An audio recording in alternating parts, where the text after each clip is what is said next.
Good evening and welcome to the Town of Corte Madera Planning Commission for Tuesday, March 25th. Please take the roll. Great. Commissioner Bandel, Commissioner Beshoyer, Commissioner Kenny, Here. and Chair Chase, Here. and Vice Chair Rizzo is absent tonight.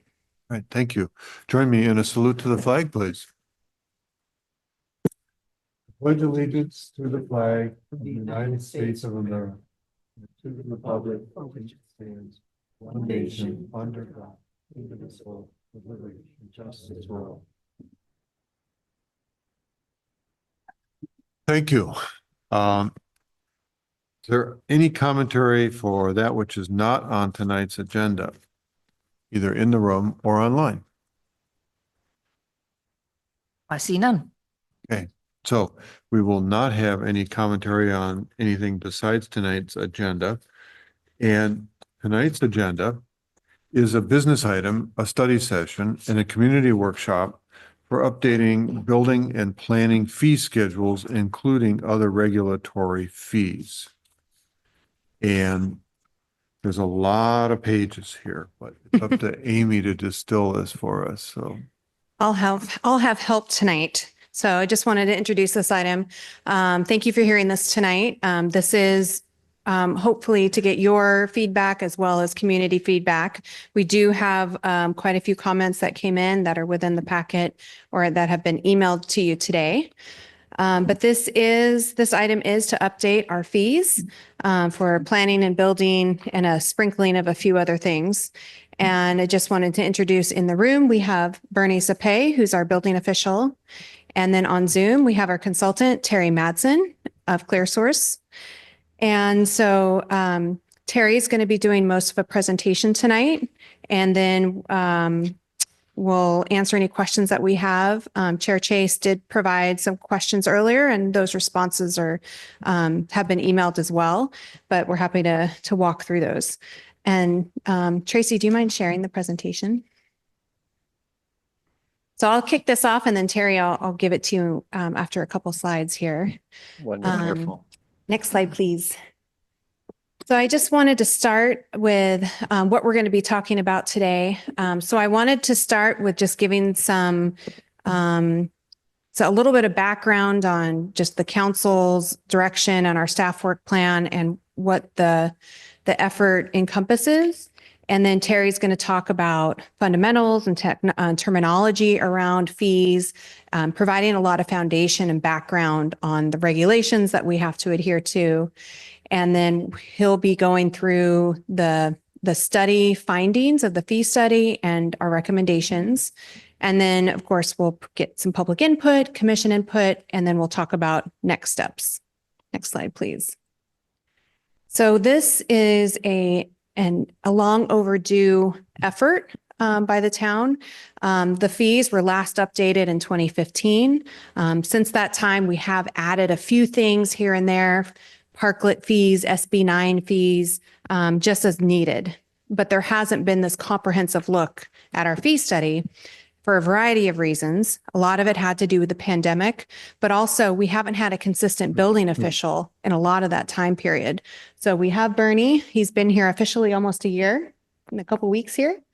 So we really have a lot of stability and opportunity to really dive in, take a deep look at our fees. How do we incentivize certain things that are in line with our community goals?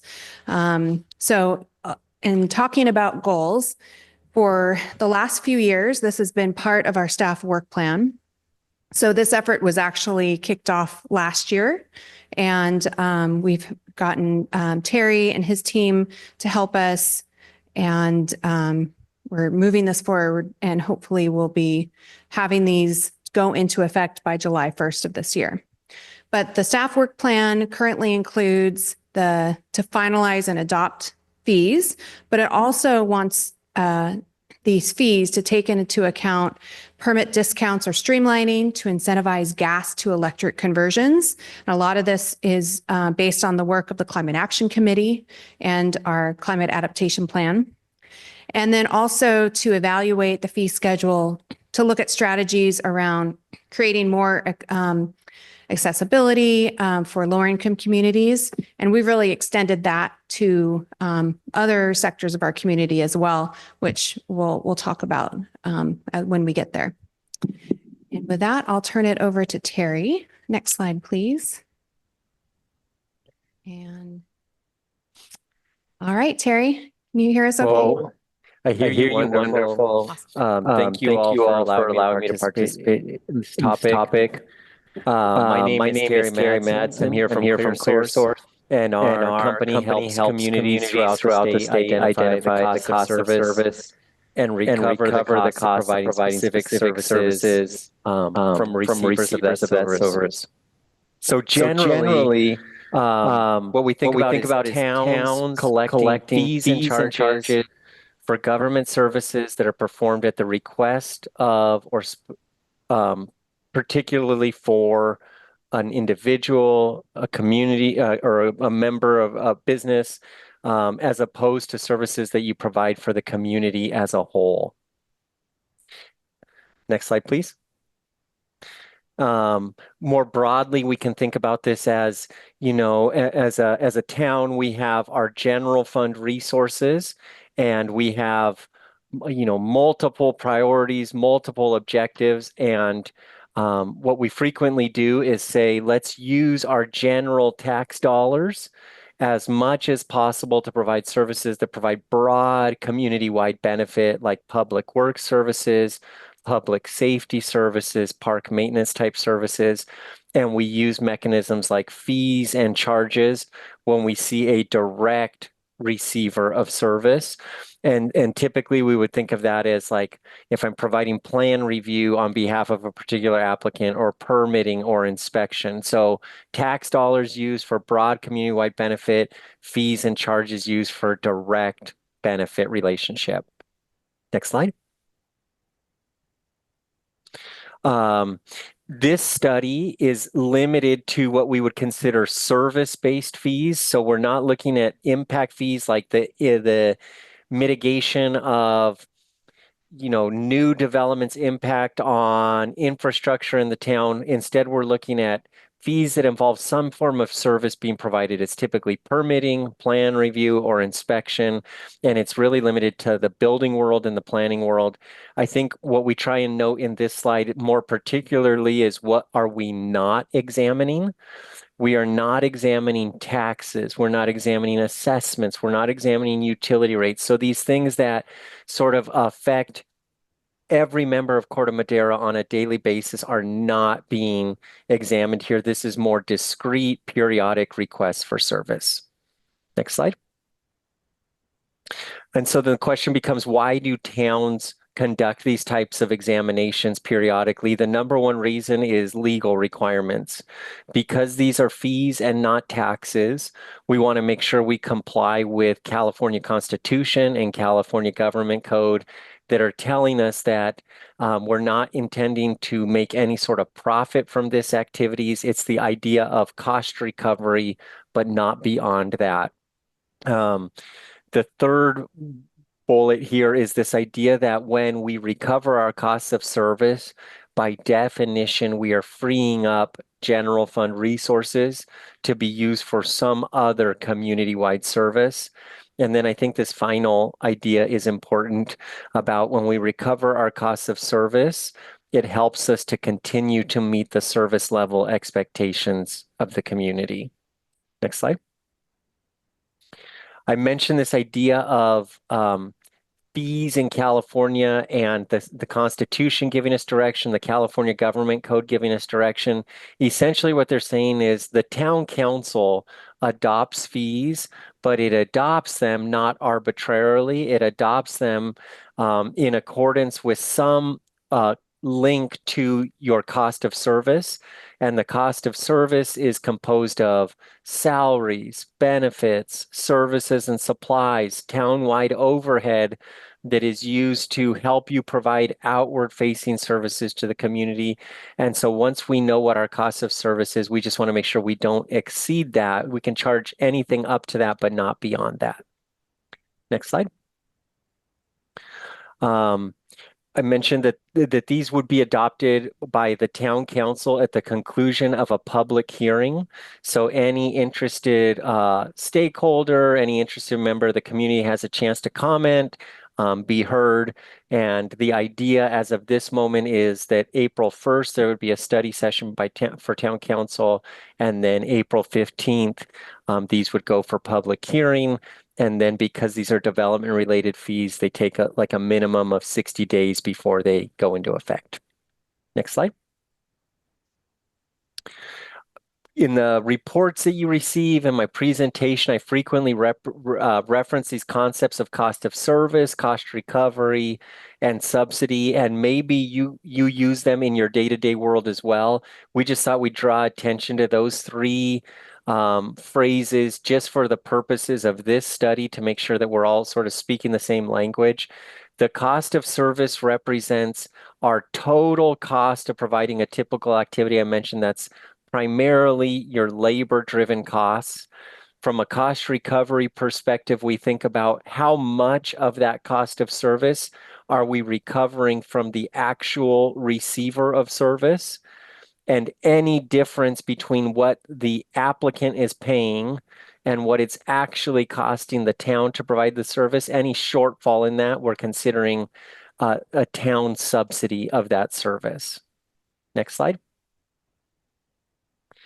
So just in terms of an illustration, because these are services being provided, the primary drivers of cost are, that hourly cost of a service, and then how intensive of an effort are we performing. So something that is sort of low intensity, relatively easy, 1 or 2 inspections would have a much lower cost of service than something that's more intensive like ground up construction. And so you would say the cost of service for a minor activity is much lower than the cost of service for a major activity. And then frequently you would see much lower fees for minor activities and higher fees for more intensive activities. Next slide. So our study, the chairman mentioned that there's a lot of pages in this study and a lot of information, and that is a comment that we hear frequently.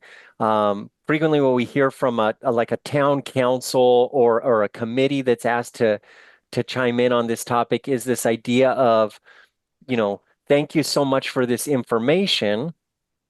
What philosophically, what do I do with it? And so what the analysis tells you is what the town's cost of service is, but then town decision makers decide, now that I know the cost of service, how much of that cost of service do I want to recover from the fee payer or the receiver of service? And they frequently use this mindset to make that decision. What they say to themselves is, if I see a very clear receiver of service as a town, then I will likely target higher cost recovery levels than if I see sort of this broader community-wide benefit. And examples we use to help illustrate this concept is, if I want to remodel my kitchen or add square footage, I'm the one who enjoys the enhanced property values. I'm the one who enjoys the new kitchen and so forth. And so communities frequently think there is a clear direct receiver of benefit in that situation.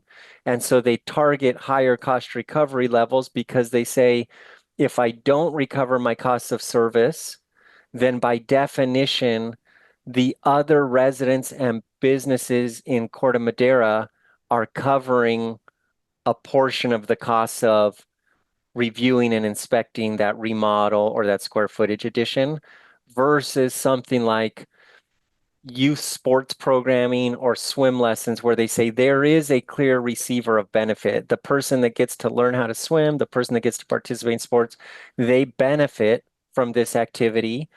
But we also believe the town benefits from having them have access to quality of life programming, learn new skill sets, have something to do after school, all these kinds of things. So frequently you see lower cost recovery levels targeted for services like that because they say there is community benefit in addition to direct benefit. Next slide. And this slide is just trying to illustrate that concept of once we know what the town's cost is, let's say the town incurs a cost of $500 to perform a particular activity. The town council can adopt a fee of up to $500 or anything less than that. But if it adopts a fee less than its cost, it still incurs the cost. So let's say the town had a $500 cost of service, but it had a fee for that service of $200. We would say the town received partial cost recovery. 200 was received from the receiver of service, and 300 was covered from some other town revenue source, and that's typically your tax dollars. Next slide. So that, what we just talked about was the first half of the presentation, and it is common to all of California. Your neighbors follow the same fundamental principles. Their neighbors follow the same fundamental principles. It's just, it's in accordance with California law. Now we'll dive specifically into Corte Madera and what is being proposed for council consideration as part of this particular study. So we'll dive in, we'll think broadly in terms of building fees first and then planning fees second. On the building fee side of the spectrum, what we're saying is there is a proposal to restructure your fees to enhance the correlation between the services provided and the fees that are being collected for those services. We're trying to establish fixed fees for your most commonly requested minor permit categories. Hey, So, Terry, can we yes, interrupt you for just a second because our audio, we're having some problems here that it just cut off. So we're just going to try to fix it. sure. But it's only been on this slide. So Okay. may have to go over the slide again, but just pause for 1 second here. All right, Terry, can you say something? Trying again. Do you hear me now? Hello, this is Terry. Um, I'm talking again. Can you hear me? We can only hear you on one little tiny computer for some reason, or If I turn up my volume, does that help at all? I don't think it's you. I think it's us. Okay, So hey, just hang on a second here. sure.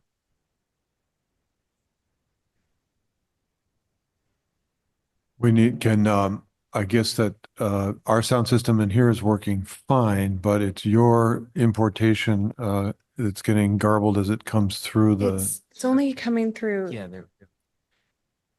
So I have a colleague listening on Zoom and he's saying he's hearing me fine. Right. And I hear you guys very well. Like chairperson, I just heard you really clearly and I heard Amy clearly. I don't have the Zoom on my. The room sound has been lost. We're totally fine to stand by for a few moments to see if it can get settled. Thanks, Terry. Mhm.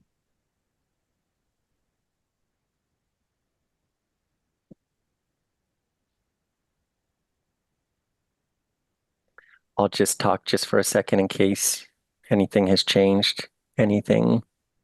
Yeah, we're gonna play with some settings here. We'll let you know if we need a sound check here. Okay. We do hear you, Terry. It's just coming out of one.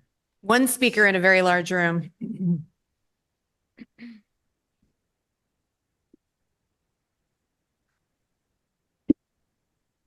This has actually never happened, and we've been in this room for a year now almost. I guess not quite a year.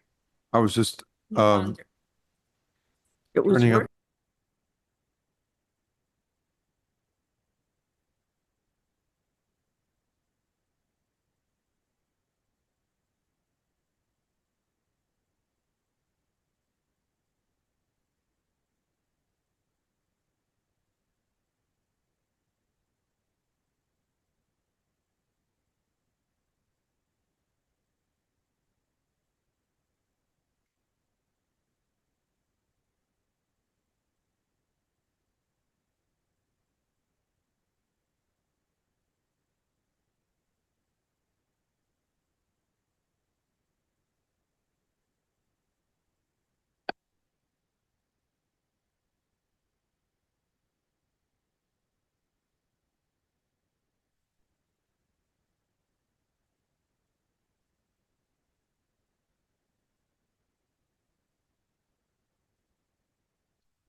think we're good.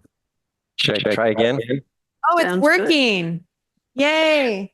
Wonderful. I Thank hear a you. little bit of an echo on my side, but you guys don't hear it on yours? Oh, wait, no, it's not working. Here has an advantage. Never mind. We were close. I heard it. I'll try one more time. So I heard it in the beginning of my presentation and then it went away. Yeah.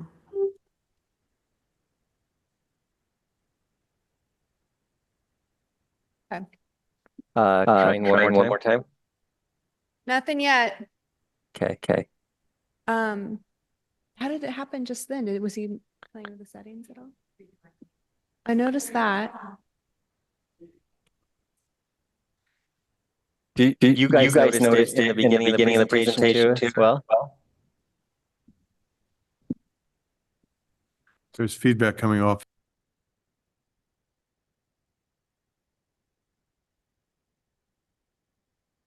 Testing one more time. Now I don't hear it. Do you hear me?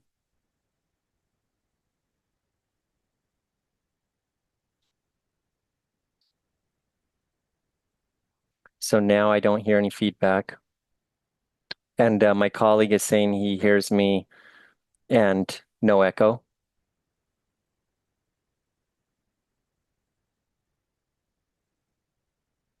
Are you hearing anything?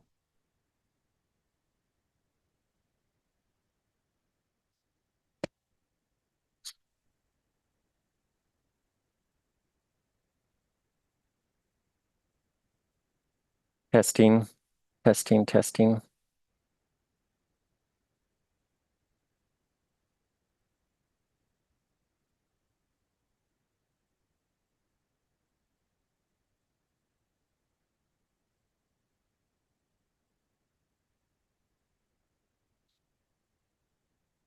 one more time.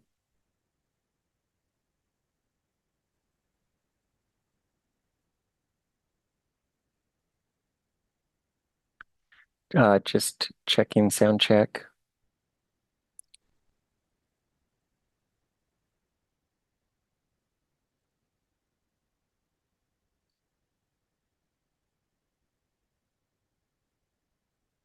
Do you want me to start talking? Testing one more time.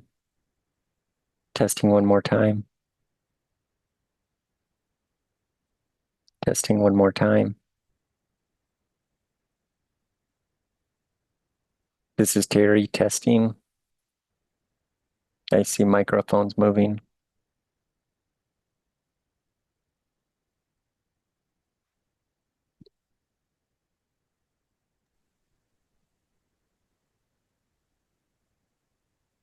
All right, let's try again. Let's Terry, go can you hear forward. us? Yeah. Okay. I hear you really well. Okay. Let's move on. I think we're good. So we'll wait for Tracy to reshare. And I think we're good. Perfect. I Things will try hard not to be long-winded.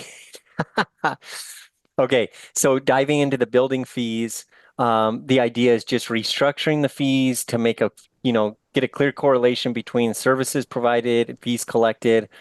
Also, this idea that a lot of your permit volume is minor permits, making sure we just have fixed fees for those minor permits.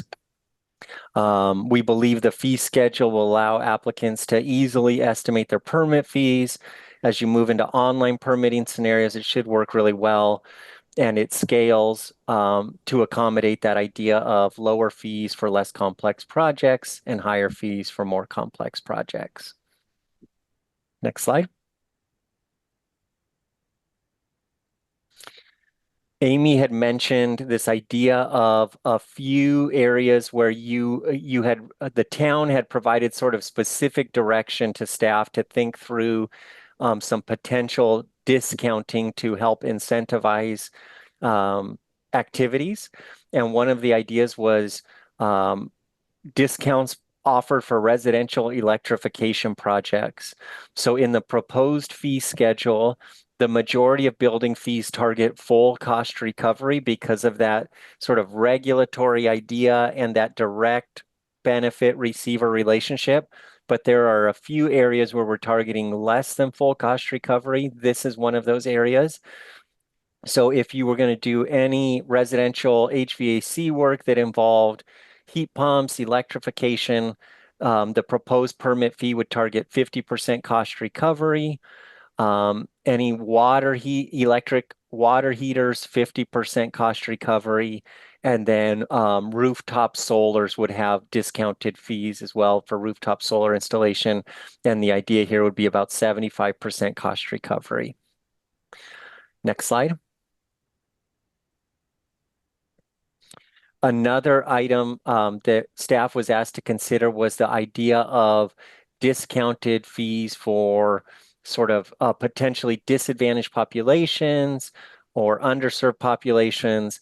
What we see outlined in the California Code is, or the Health and Safety Code, is this idea that the town can offer less than full cost recovery, reduced fees for seniors that are trying to do construction to accommodate a disability, or veterans that are doing construction to accommodate a disability. So for both of those groups, there is less than full cost recovery targeted, and that's outlined in the government code. Next slide. Then finally, there's another area where less than full cost recovery is targeted, and that's in construction of affordable housing units. So there is less than full cost recovery targeted for the construction of those units. If somebody built a combination of market rate units and affordable housing units, the discounted fees would apply to the affordable portion of the housing units. It's important to remember that anytime the town makes a decision to target less than full cost recovery and collect less than full cost recovery, it can't put the under recovered costs on the backs of some other fee payer.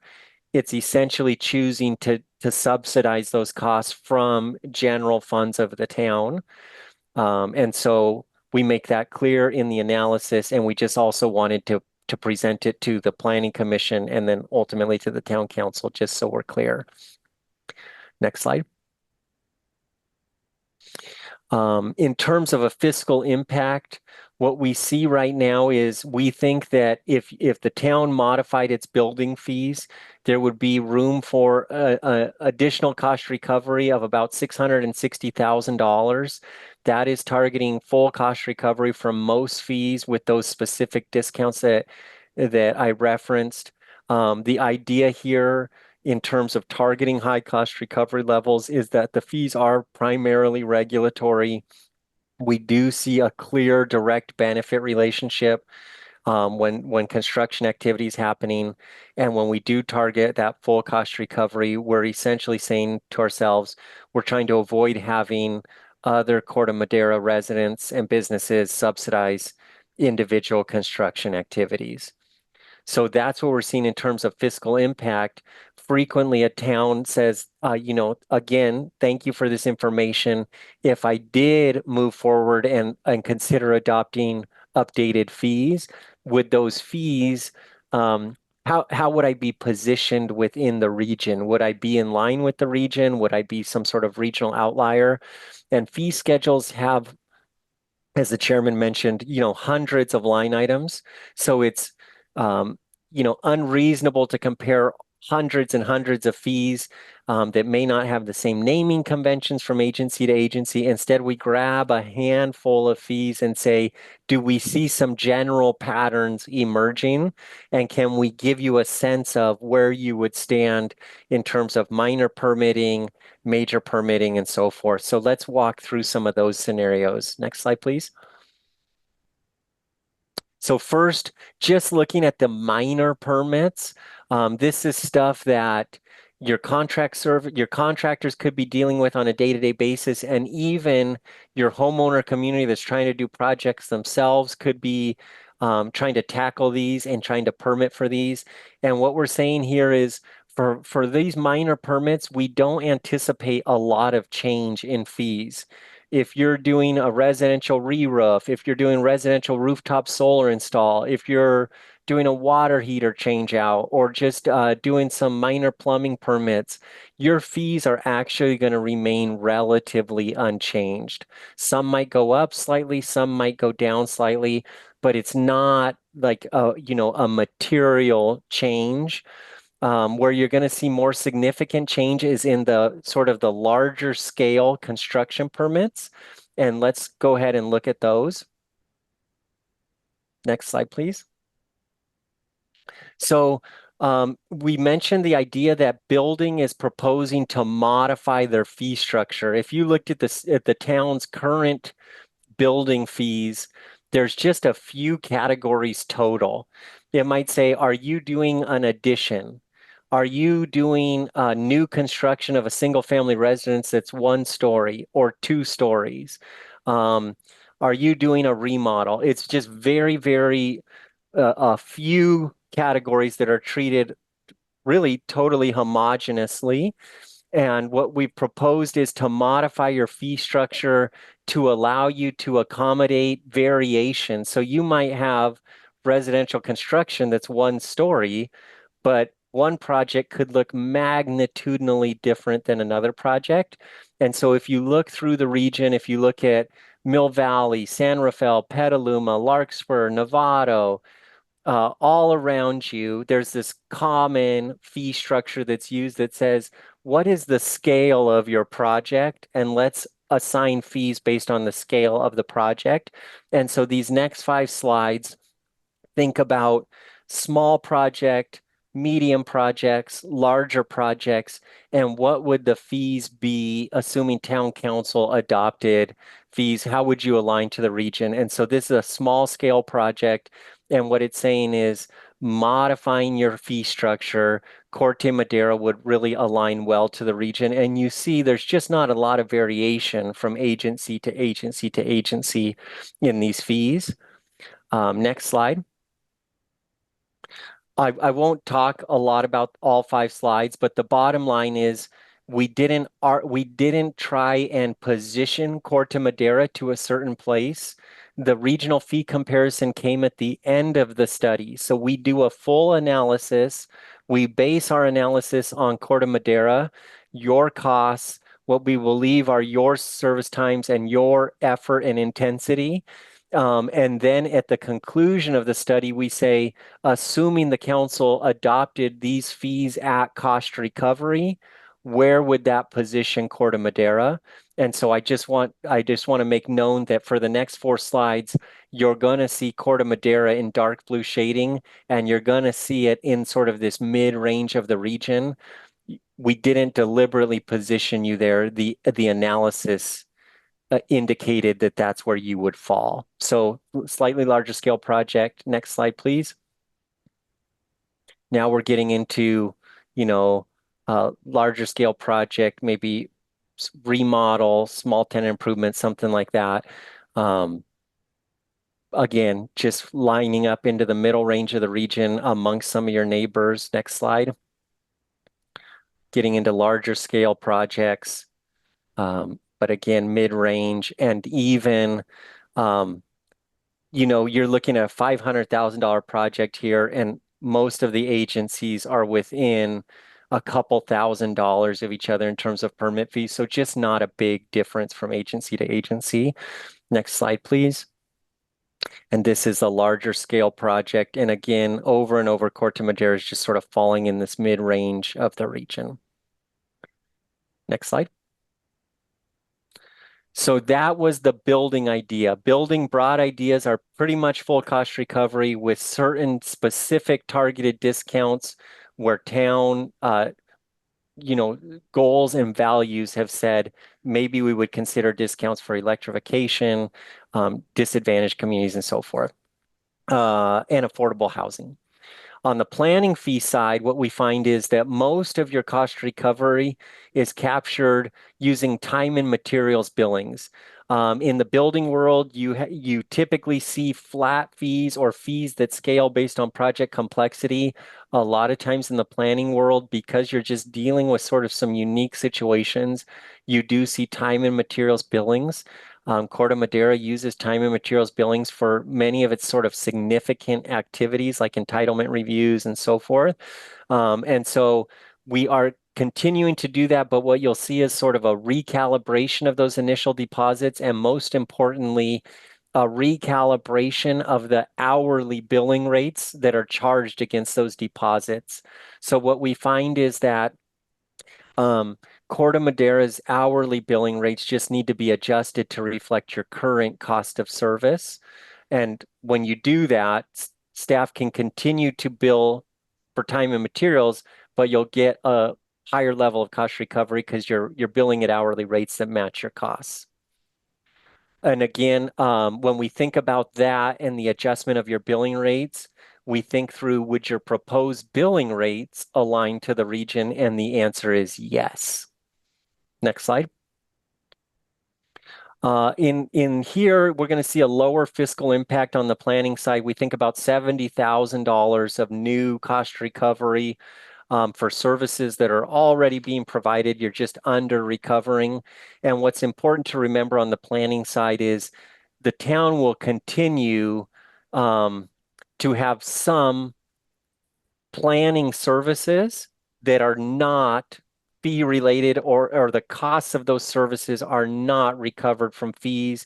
When you give out general information, when your planning team is providing municipal code expertise to the town council and so forth, that's tax funded services, and it will continue to be tax funded services. But we are trying to enhance recovery for current planning services, entitlement review, planning, permitting, and so forth. Next slide. Here we compared just a handful of planning fees again. It's challenging in the planning world because, you know, an agency may say, we do design review, but design review in one agency may encompass different things than it means in another agency. Some may include architectural review, site plan review, and so forth in this design review. So it's very difficult to compare planning fees from agency to agency. So what we do is we grab categories that we feel comfortable, you know, from agency to agency, they're indicating the same thing: zone changes, conditional use permitting, variances, sign permitting, and so forth. And we compare those. What you're going to see in these charts is a lot of agencies using time and materials deposits, just like Corte Madera, but Corte Madera's current deposits are just at the lower end of the region. And so all we're doing is recalibrating those deposits to give a closer picture of what an applicant might expect to ultimately pay. You know, if a project goes faster than anticipated, you would likely receive a refund of some of that deposit. If a project gets more complex than anticipated, you would likely be asking the applicant for to fund additional to that time and materials deposit, because we're trying to recover our actual costs. So zone change, just moving into the mid-range of the spectrum just from a deposit perspective. Next slide. Variance, you still are at sort of the lower end of the scale here, but what's important to note here is that your variance is a deposit. It's a time and materials deposit where these other agencies are having fixed fees in place. And so we think the deposit positions you to be able to tell people, hey, let's start here. We may end up asking you for more. This may be the right amount ultimately, or we may end up refunding you a little bit. Next slide. Tentative parcel map, just adjusting that deposit, and the adjusted amount aligns to the region. Just a couple more. Next slide. Here's a fixed fee. This is a tree permit fee. Sometimes we call attention to the planning commission or town council, you know, anybody that's interested in this topic, for some areas where you might have some sensitivities or some community goals and values. What we're seeing here is a tree permit fee that is proposed to move from $100 to $300. Even at the $300 amount, it seems to align well to the region.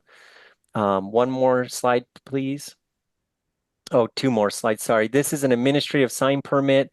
Today, there is no fee in place for what we call an administrative sign permit.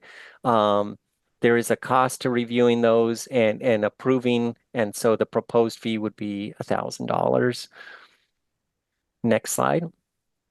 And then finally, a fee area where towns frequently subsidize the cost of service is appeals. And you can see here that Corte Madera's current appeal fee is at the low end of the region. We propose modifying the appeal filing fee to $1,000. That would move you into sort of the mid-range of the region. You would continue to target less than full cost recovery. We would anticipate that most of these agencies, based on the numbers we're seeing, are targeting less than full cost recovery. Next slide. We're almost wrapped up here, just a couple more slides, and then I'll stop talking. Amy mentioned there's two new fees proposed. One of them is called a long-range planning fee. And the idea here is that you have your day-to-day operating budgets that are dealing with salaries, benefits, recurring services and supplies. But as a town, you incur significant periodic costs. When you update your general plan, if you're updating your housing element, if you're doing zoning code updates on a periodic basis, these are costs that may not appear in sort of like an everyday budget, but you know they're coming. And so the idea is that you would be positioned to recover a portion of those costs of service. You wouldn't recover all of them, but you would recover some of them. And so this money could be earmarked for long-range planning uses. Next slide. This is a final slide, technology enhancement fee. Again, this is a fee that is recovered by other agencies in the area. And the idea here is that as you try to support your development community with land management systems, permit tracking systems, historical records, and so forth, that is technology that's specifically serving the development community. So this type of fee allows you to recover those costs that may be periodic in nature as well. You know, you're not doing a system revamp on a year-to-year basis, but periodically you may incur some significant costs, and having a technology fee in place helps you offset some of those costs. Next slide. So just by way of conclusion, next steps, Amy anticipates having an April 1st meeting with the town council, and then ultimately an April 15th meeting with the town council. That would be a public hearing to formally consider fees. If adopted, the fees would go into effect 60 days after adoption. Well, at least 60 days after adoption. So staff's recommending July 1 to correlate to the start of the fiscal year. I started this meeting in the daylight, and now it's turning dark. So I'm going to go turn on the lights in my office. Please, I'm going to turn off my camera for a second.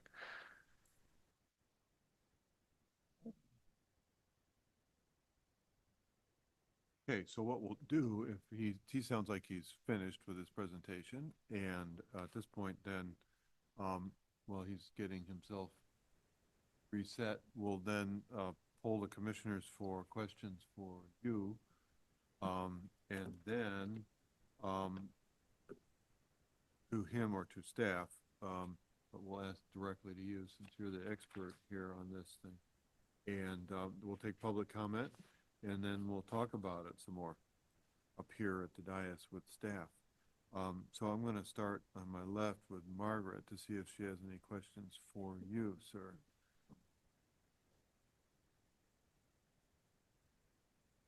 I think, You need here, you can use mine.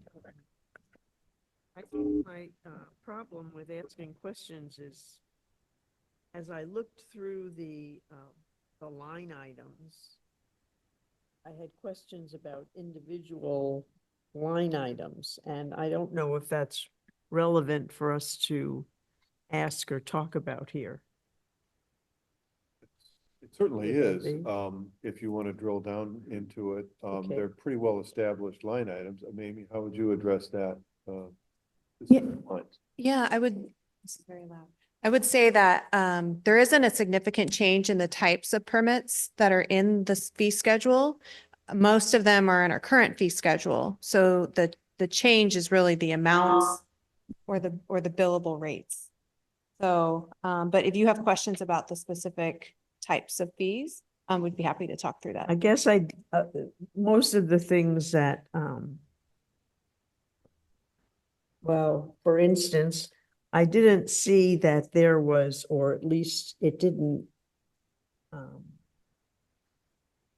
it bothered me, perhaps would be a better way of putting it, that I felt that there needed to be more consideration of, and we've seen it here several times, extra fees for red tags when someone is red tagged because they are not following the rules or they've extended their permit further than it should be. I think that I realize people could say, well, that's a punitive measure. But I do think it costs the community some problem. And as we saw here, many people came and were upset when it has happened. And it also costs the community money for the building inspection, for the continued enforcement, issues like that. So my question is, where would that be covered in the fee schedule? Yeah, that's a really important question, and it shared Peter's question that he had emailed as well. So there is only one fee associated with penalties, and that's, I believe it was page 5, but it's an investigative fee. So what it does is it allows us to double the fee for the associated permit that would be needed to correct the enforcement action. That is on the low end for most jurisdictions. We also have an admin citation fee, which is $100 per instance. So I think staff also feels that these are very low, and you do want to have some type of penalty that's commensurate with the action that you're trying to enforce. And so it is on our staff work plan this year to look at our regulations around code enforcement for penalties, fines, citations. It's very low and it's outdated at the moment. So we do plan to dive into that with our code enforcement team. So for right now, this fee study is just continuing our current practice of what we're aligned to do based on our regulations. So why are we doing this if we're just continuing what from before? We're only doing that in this one instance for enforcement actions. I But think, but that, the fees associated with that, the regulations need to change to allow us to create new tools for penalties and fines. I mean, I could think of a whole meeting where the staff had to produce a report when someone had overstepped their permit. And there was quite a few people who came to be upset about it. And to me, that's a huge community cost, and what you're talking about is something that's grossly inadequate. Right now. And then I didn't see anything, if someone needs a permit reissued because they've run out of time, because the project has been extended, is there a line item for that?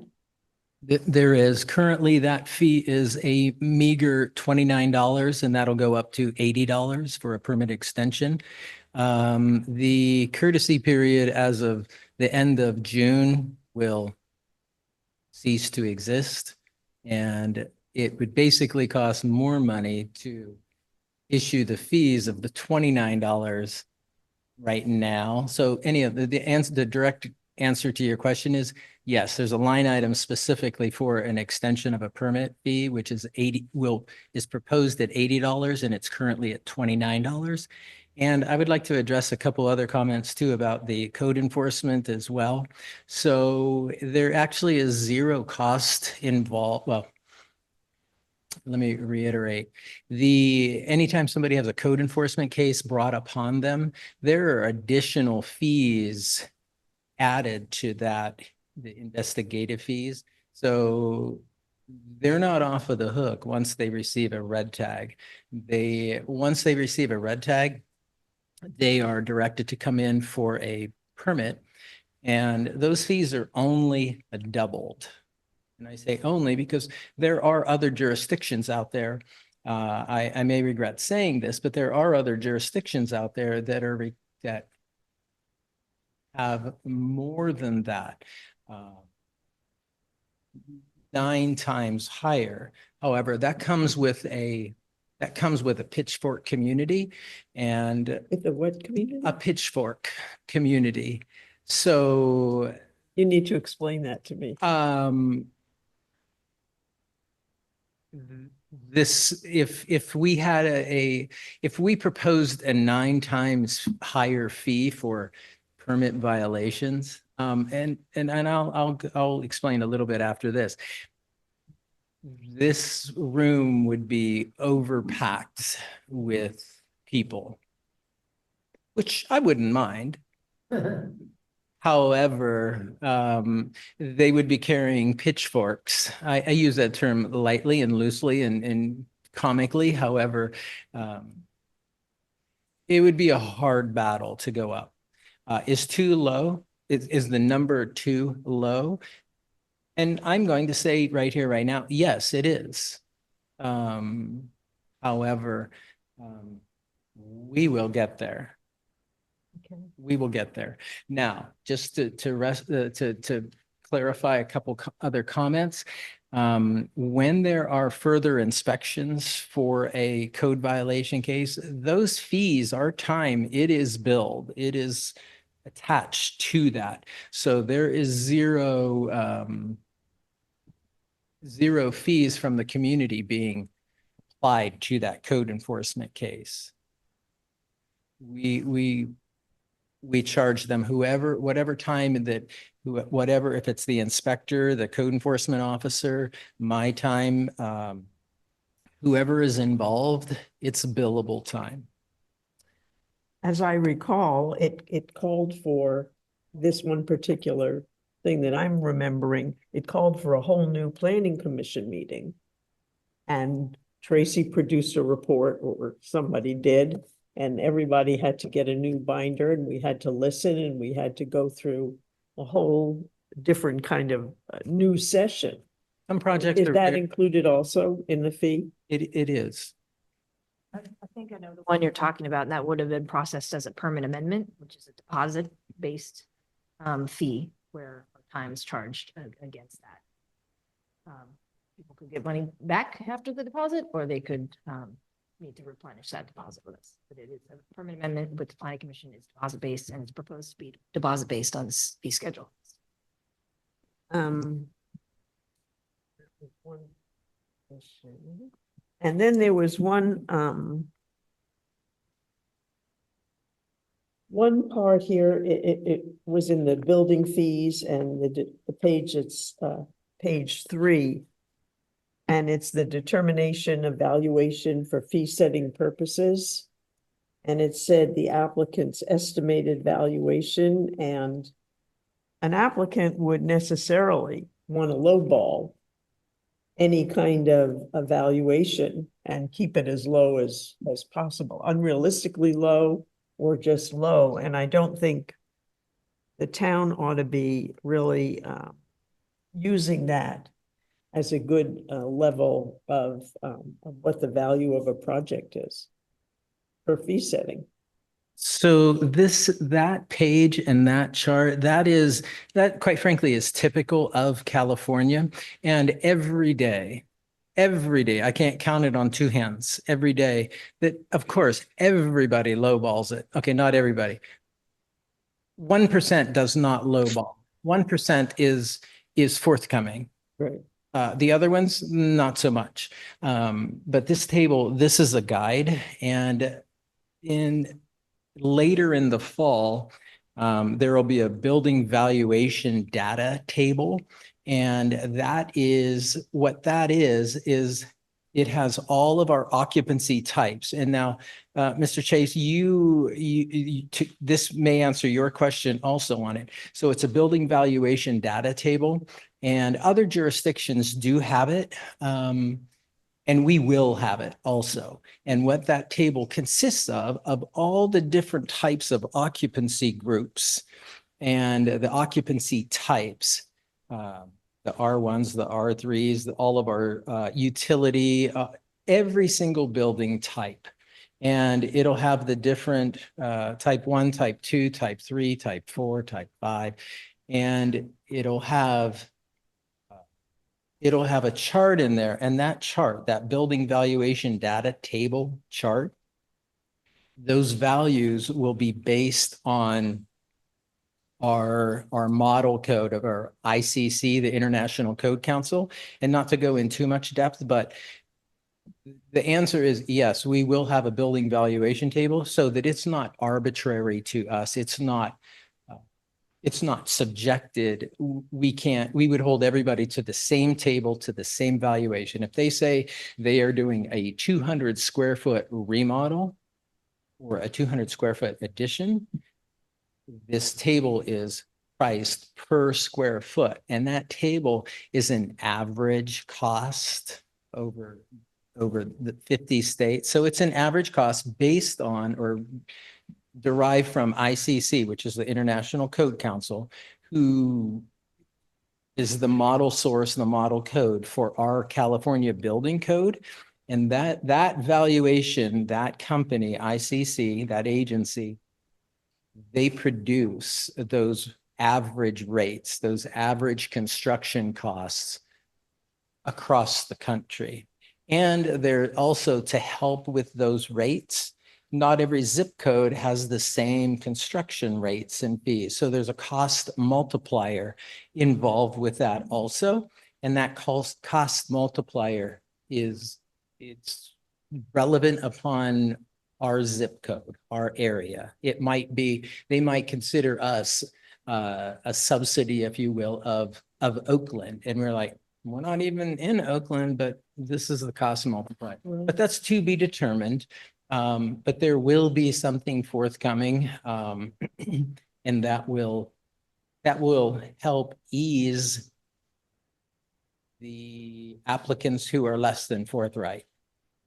Right now, we have to do it manually, more or less, and say produce a contract. And some of those are also erroneous, but we can.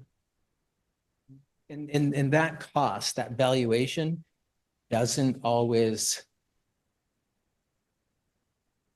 We get as close as we can every day without. We're in a democracy, so we get as close to that value as we can, fairly and calmly. Is there a line item, I didn't see it for, or is there any kind of building cost that's imposed on a project of excessive length? I know sometimes in building, you get an incentive to finish faster. But it seems to me that it's a cost to the community when a project is of excessive length. I can chime in just a little bit in case it's helpful. You do have proposed fees in this schedule for excessive rounds of plan review. So there is a normal assumed round of plan review in a typical project. But if some member of your community's, trying to do construction, they're receiving red line feedback and they're not incorporating the town's recommendations, they're not responding to it. And so you're having to do multiple rounds of plan review that are sort of outside the bounds of normal. You have excess plan review fees that you're able to collect as part of this process. If your applicants are missing inspections, if they're not responding to like you go out and do an inspection, you give corrections, and then you say, I'm going to come back and check for your corrections. The corrections aren't made. You have methods to recover those costs. So excessive re-inspection fees. So it's not time-based. It's just more like, hey, this is starting to get almost abusive to the town here in terms of the number of rounds of review or the number of inspections we're providing. You do have cost recovery in place for that, but you don't have sort of any penalties built in here that says all construction must be finished within 180 days of starting, or you pay double or triple or something like that. That would be something you worked with your town attorney on in terms of what do we want to do in our municipal code, but it would be outside the bounds of this. So are you saying that that's a legal issue rather than a? I'm saying there is no additional cost of service. Our study is focused on services that you are providing. If somebody decides to delay construction, you haven't incurred additional service costs. You may have incurred disadvantages to your community, annoyances to your neighbors, but that would be punitive in nature rather than cost recovery in nature. And we're doing a cost recovery study. Thank you. Then in the first appendix, was talk about the comparative costs of appeals. Mm-hmm. What appeals specifically was it referring to? It would be appeals to the planning commission or appeals to the town council. And is there anything for an appeal to an administrative decision or a staff decision? I don't think we included an appeal to like a director. We're calling it appeals period. So if you are allowed to appeal to the zoning administrator or the director, the only fee that would be identified here would be that same $1,000. If you decide that you do allow appeals to an administrative body and you wanted a different amount, we would have to add that. Otherwise, there is one appeal fee proposed here, and it's consistent at $1,000. Because whenever the appeal rights are read at our sessions, it's $300. This would be a modification of that fee. So you'd be modifying from 300 to 1,000. That's what the chart was telling you. Is an area that we would like to receive feedback on. Appeal fees are, as Terry mentioned earlier, are usually artificially low. So they are subsidized because appeals beyond most actions are generally more complex. There's more controversy. So there is a lot more staff time involved in appeals, but we know that we need to keep them at a reasonable cost. So a neighbor or someone in the community can actually file that appeal. So if that would be great feedback from the commission if you feel that $1,000 is too high. But that's why, Terry really looked to see where are other jurisdictions and is this a reasonable amount for an appeal here? Well, for the amount of time that I've sat on this commission, there haven't been a huge number of appeals. But I think that an appeal, when someone appeals a planning commission decision and it goes to the town council, then I think $1,000 is not really equal access to justice. I think that's too high. That's my opinion. If an appeal does involve more excessive amount of time, I think that's fair to, I think that's a benefit to the community for an open and easy, way for people to disagree. And I think that has to be encouraged as much as electrification. Because if people don't have a forum to disagree, then we're getting into a place that's very difficult for me to really say I like it here. Anyway, that's just my opinion. I think those are my big questions for now. I would like to say that I think that the report and the presentation today was really excellent. Thank you. Really well done, and your presentation was extremely understandable and well thought out. Thank you. Okay, Margaret, that's it? Okay, I'm gonna piggyback on that a little bit, just to say that the appeal fee was dropped a few years ago in favor of your comments about making that appeal more accessible. And it was reduced, I think, to a lower level for that very reason. And so there's a longer discussion about that.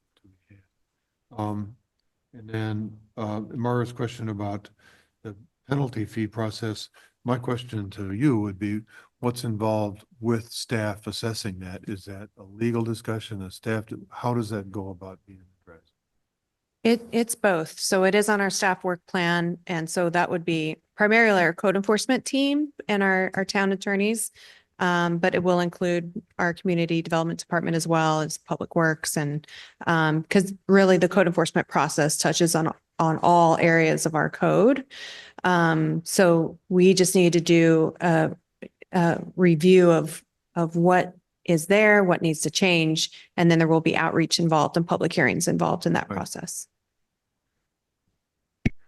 Bernie's point that, yeah, some communities have, depending on the degree of infraction, 9 times, but most have a treble. Anyway, okay, I'm gonna then move over to the other commissioners here. I think that Valerie's got a book written over there. Would you like to jump into that, please? Well, my book is of comments. I do have a few questions, and we're limiting to questions only, right? That's right. Yeah. Okay. Well, just a couple of the clarifications. And again, I want to piggyback to what Margaret has said. Amazing presentation, just making it super clear between all of the fees and structure and all of that stuff. But I think what I would love to clarify on is obviously it has been a period of 10 years before the update of the fees, and it's reasonably so. The updates are very much needed.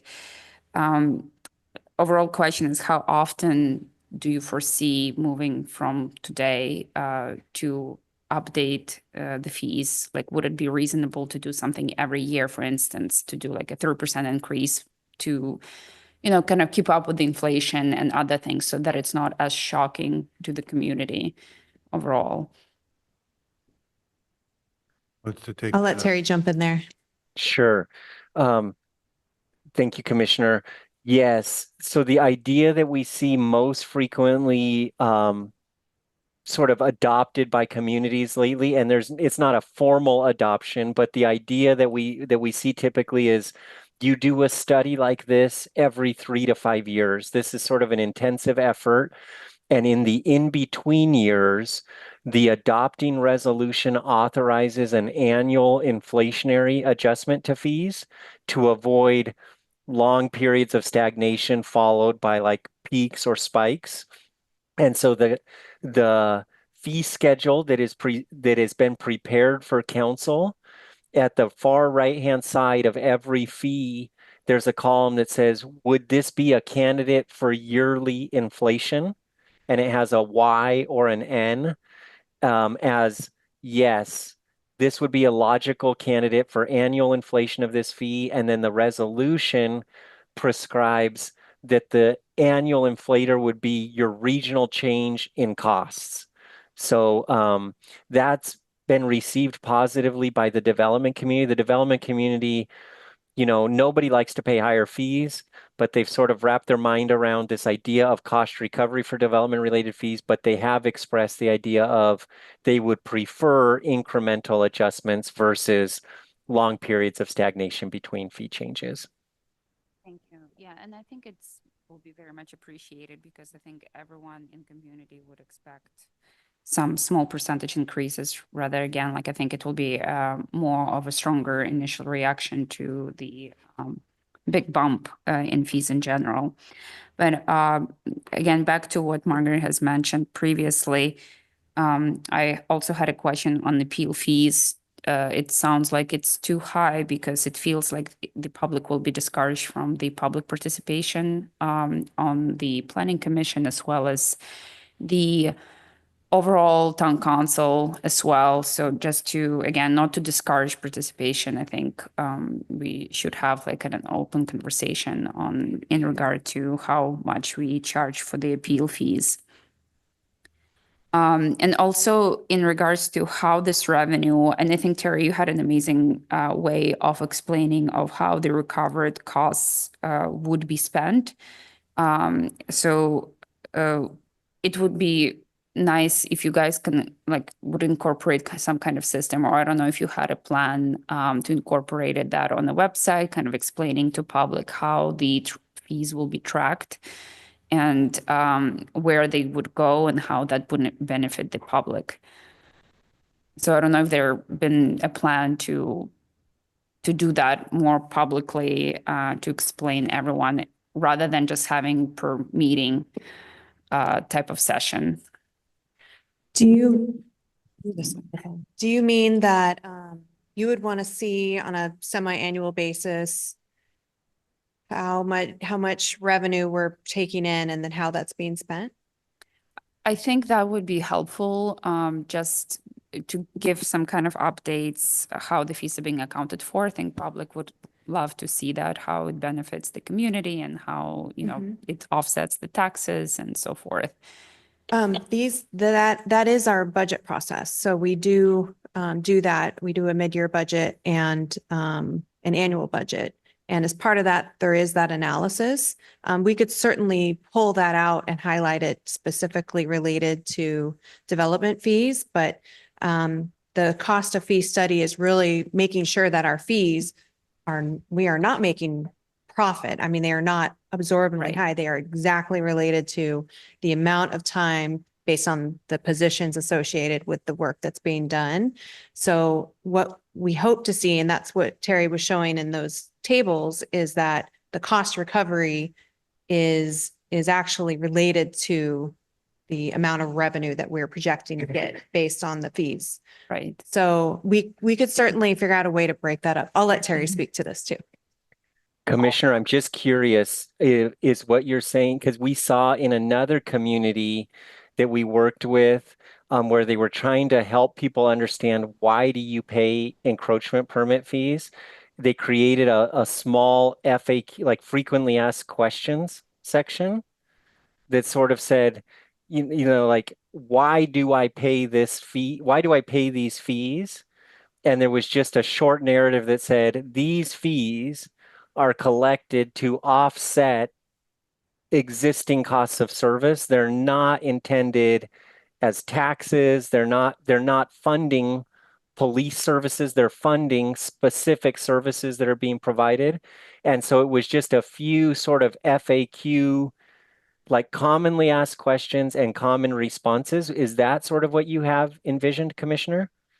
Something like that, or even like a visual chart for people to understand, maybe like in the initial, since again, like it has been 10 years since the fees has been updated, and initial reaction will be more spiked from community, and right, so kind of something to refer to, like a visual chart, almost similar to what you have done today, but perhaps in a more digestible level for the community who do not understand the budget reports for the annual spendings, but the ones who can just say, okay, like it makes sense, like, right, just besides the basic inflation and cost of living in a way, but also understand is that's how money are being circulated in the community, and how this is that's the reason why we're doing this. Amy, I think we could help with that. And I think we could consider it part of our scope of service. So there would be no change orders, as long as it's, sort of minor in nature. But I think I understand what the commissioner is asking for. And I think we could help you prepare it and then ask your IT department to post it on the town website. Be great. Thanks, Terry. Okay. So, all right. And the other questions I have two more questions that are probably relatable to each other. Who is responsible for the fees if there are zone changes that are happening that are mandated by state? In the town when the town does a change to our zoning ordinance or mapping. Correct. Yeah. That would be our effort that we would pay for. And that is part of that long range planning fee that Terry mentioned. That amount of money that's proposed will not pay for all of the efforts that we're required to do related to the general plan, housing element, periodic zoning code requirements, state legislature. But it does help to recover some of that cost. But yes, any costs that we do on a town-wide level or in response to policy, work plan requests from the council, legislation that's changed, that is all at the cost of the town. So when state mandates these changes, do they provide any kind of fees or incentives? So that paid by the taxes from the community. Correct. That is a general I fund see. activity primarily. A lot of jurisdictions are doing 100% cost recovery for long-range planning. And this is a new fee for us, so we're not proposing to do that. But it does help us recover some of those costs. Okay, so sometimes you would say that fees paid by the community for permitting, you would offset from that cost recovery to cover the town's expenses for rezoning and other elements. Correct. Okay, great, thank you.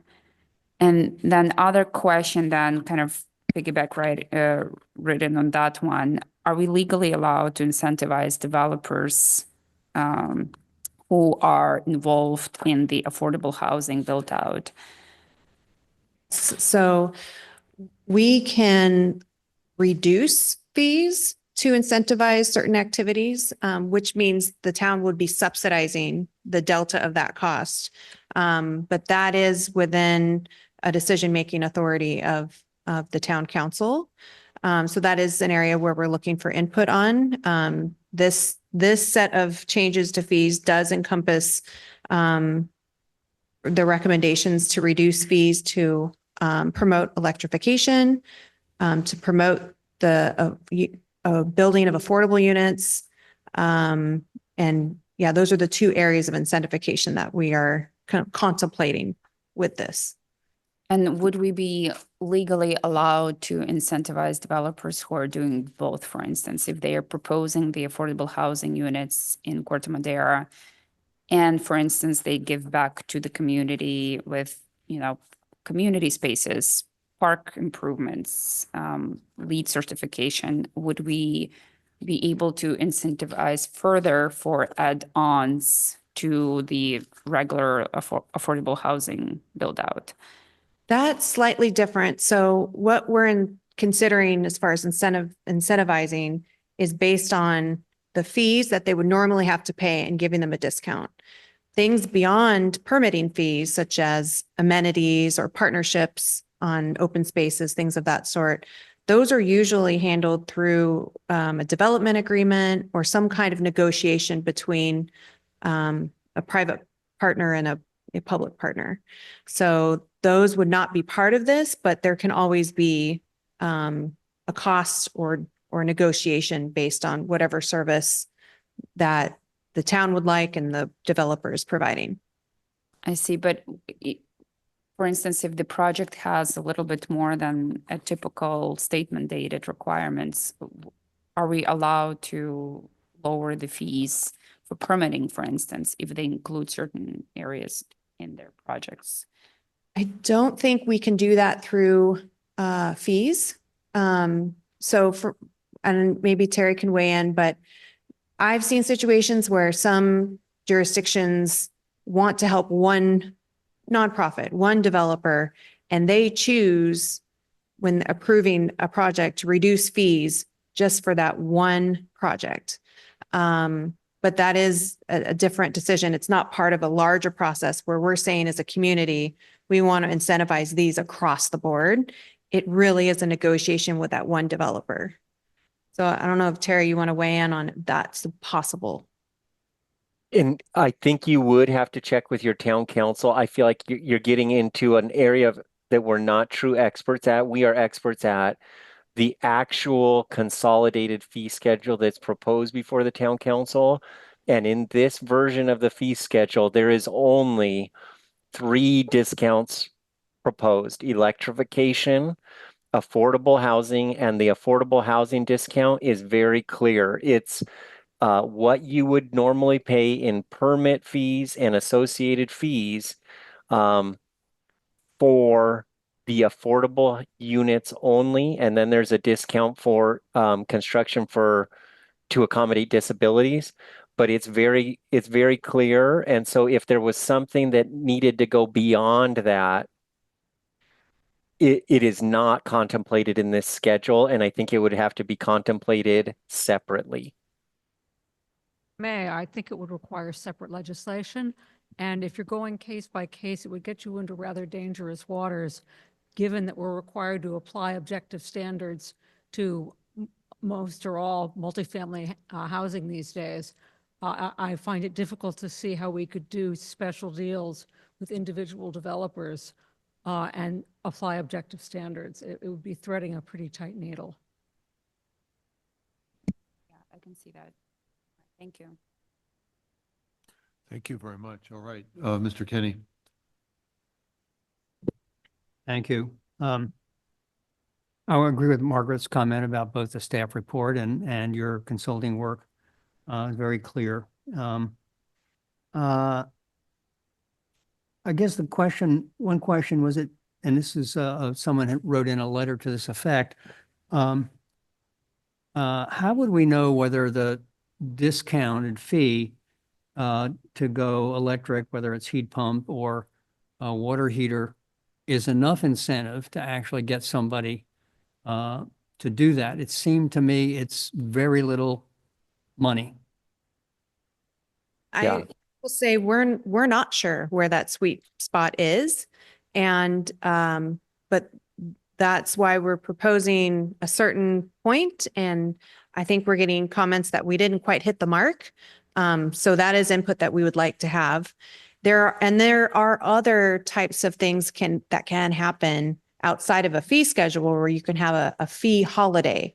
You could have a certain amount of time where there's a lower or no fee for a certain thing. So we're also exploring other types of incentive-based programs that can be marketable.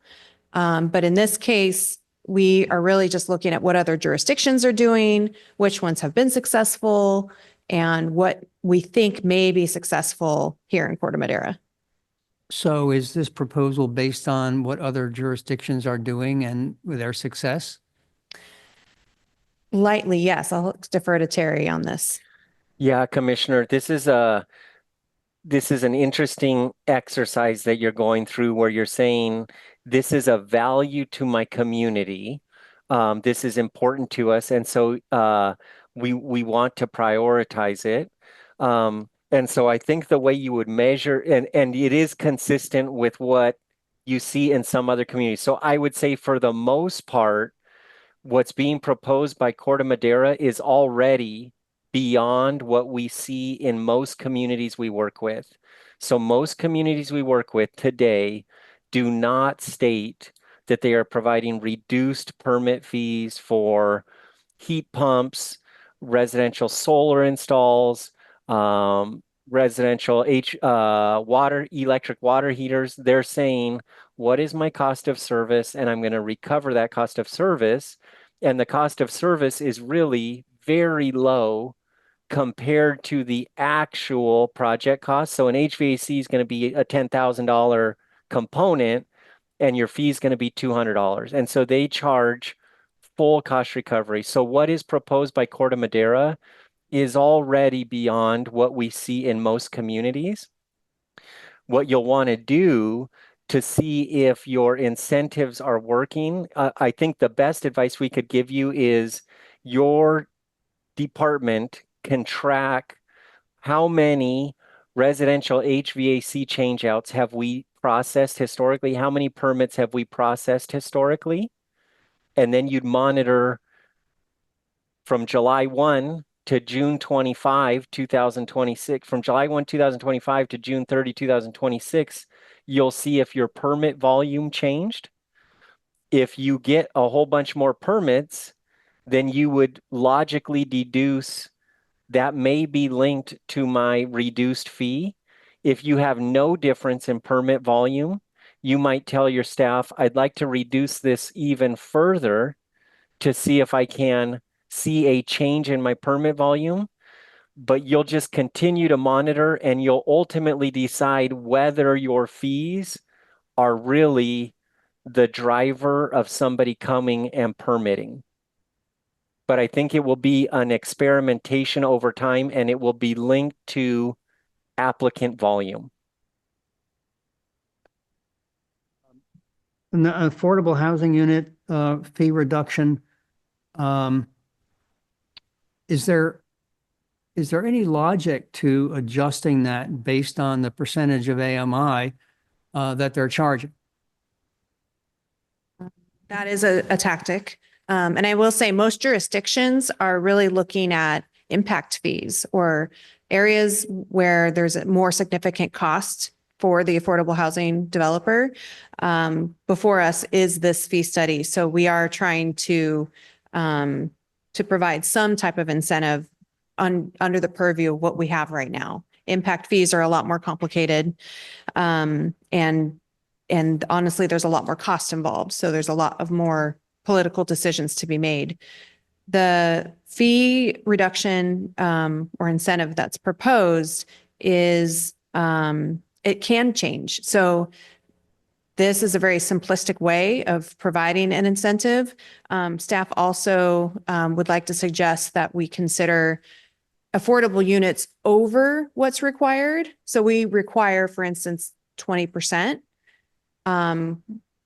Our team is now rethinking and saying, maybe we don't want to reduce fees for that first 20%, but if they go up to 30% or any units above that, perhaps those are the ones that realize the savings. But you can also say it's based on the AMI or the level of affordability that they're providing. So that's absolutely another tactic. So we are looking for feedback on this fee and whether it's desirable and at what point do we want to create a threshold. But I will say it is a little bit of a drop in the bucket when it comes to building housing and affordability, but it's really creating a statement from the town's perspective that we want to create affordable units and we want to be able to alleviate costs where possible. This is probably a question for Terry.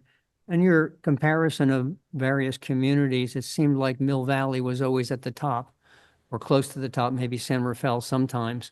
Does that suggest that the cost of services then in Mill Valley, since they have to match services to the fee, that their cost of services, and does that suggest perhaps they're paid higher or their overhead is higher, or perhaps they're may fussier, so it takes a longer time to get this permit process approved?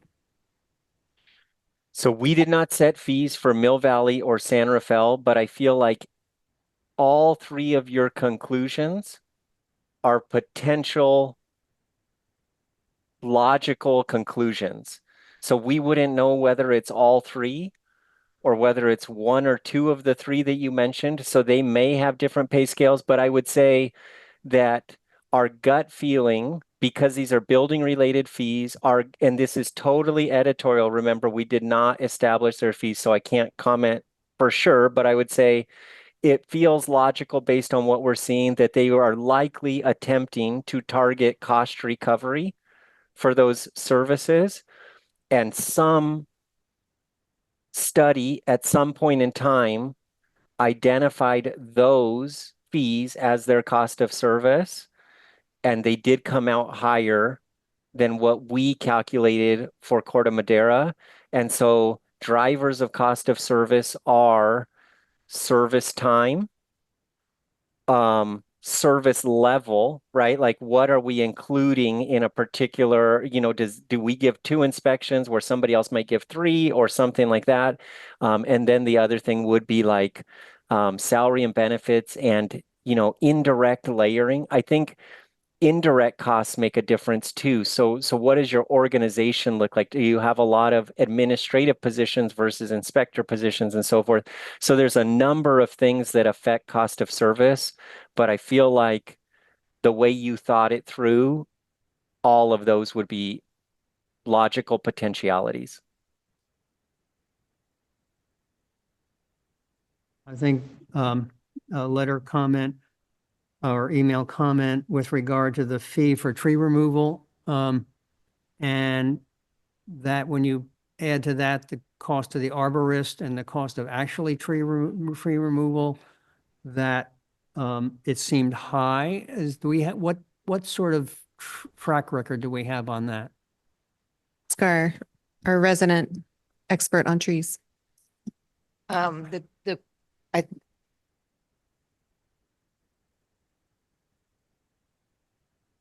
Okay, the comment was related to the proposed, the initial draft that we released, proposing to increase the tree permit fee to $500. And we did take the comments from that member of the public into consideration, and we've reduced it down to 300. 300 is now the proposed fee, $100. If you send out notices at 60-something cents each, doesn't cover even our envelopes, paper, and postage to send a notice out for a tree permit. So we're looking to at least recover that. We also have an additional fee for if you have more trees than just one tree, or more trees than 3 trees, I think is that correct, Terry? Yeah, Then we can pull it up to make sure that we get it right. Tree permit, yes. So 3 trees or less, and then each additional tree after 3 would be a very reduced fee of $50. be written into our municipal code for the community development director may require an arborist report. So many trees that are substantial trees and there's unknown reasons that whole tree removal is the only option, we're going to be asking for an arborist report, and not an arborist report from tree masters who has a vested interest in seeing removal of a tree at great cost. Of course, they're going to say it needs to be removed because they're about to be paid to remove it, right? Not just tree masters, of course. We are worried about that. So we ask for an independent arborist report, but it's helpful that our municipal code says that the staff may ask for an arborist report, because from time to time we have a tree that's dead. And a dead tree is not exempt per our code from a tree permit. So if it's large enough, we don't require an arborist report for that. We require the licensed tree care professional to tell us that the tree will not recover. And we're satisfied with that for purposes of a tree permit application. So there's a little flexibility to have some relief from the arborist cost when it's appropriate. An arborist the commenter was correct. What we've heard from our applicants is arborist reports are around $300, $400 for tree permit purposes. Thank you very much. I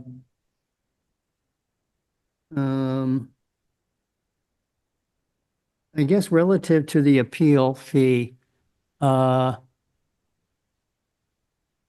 we have any data on what an appeal actually costs us? Yes. So appeals are extremely expensive to facilitate, right? Because staff has gone through, they've reviewed the application, they've confirmed that they've tried to make a decision in line with your existing municipal code. And so now and then they've tried to work with the applicant to help understand a decision, or tried to work with a potential appellant to understand why the decision has been made. But once an appeal comes, then we have to get ready for the appeal body to hear it. So we have to prepare reporting, we have to communicate amongst each other and figure out how are we going to navigate this situation. So our cost analysis says that an appeal of staff costs alone is likely $3,000 in staff costs to deal with, because you're dealing with probably 16 to 20 hours trying to navigate the appeal process. And so I did hear a commissioner say, if we're choosing to subsidize electrification efforts, I think it would be logical to also subsidize appeals. I just want to make sure that I was clear that the appeal fee is subsidized today. Less than full cost recovery is targeted today. And even at $1,000, less than full cost recovery would be targeted. So we would say $1,000 appeal filing fee would target about 32% cost recovery is what our analysis says. And what we hear from communities is, just in case it helps the commission with feedback, again, this is just sort of these general blanket statements we hear from communities, and we have no vested interest. We're fine with the commission saying, we like 300, we like 1,000. We just want to give you information.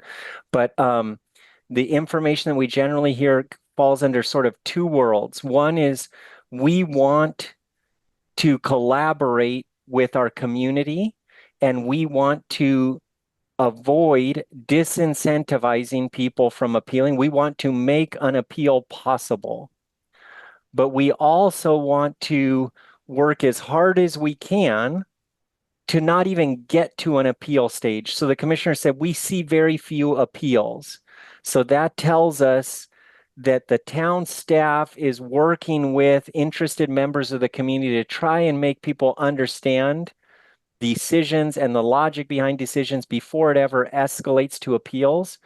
But then communities say, I don't want to make my appeal fee so low that there is no incentive not to think through the appeal. Like, the appeal should be a thought out decision by a community member rather than an impulsive statement of, I don't like this. And so they try and come up with this idea of, what is that value? And they frequently decide it's not full cost recovery, but you can see here, most of your neighbors have decided it's more than $300. And so it is totally up to the town council. We just wouldn't want the town council adopting a fee beyond $3,000, because that's what we've identified as your cost of service.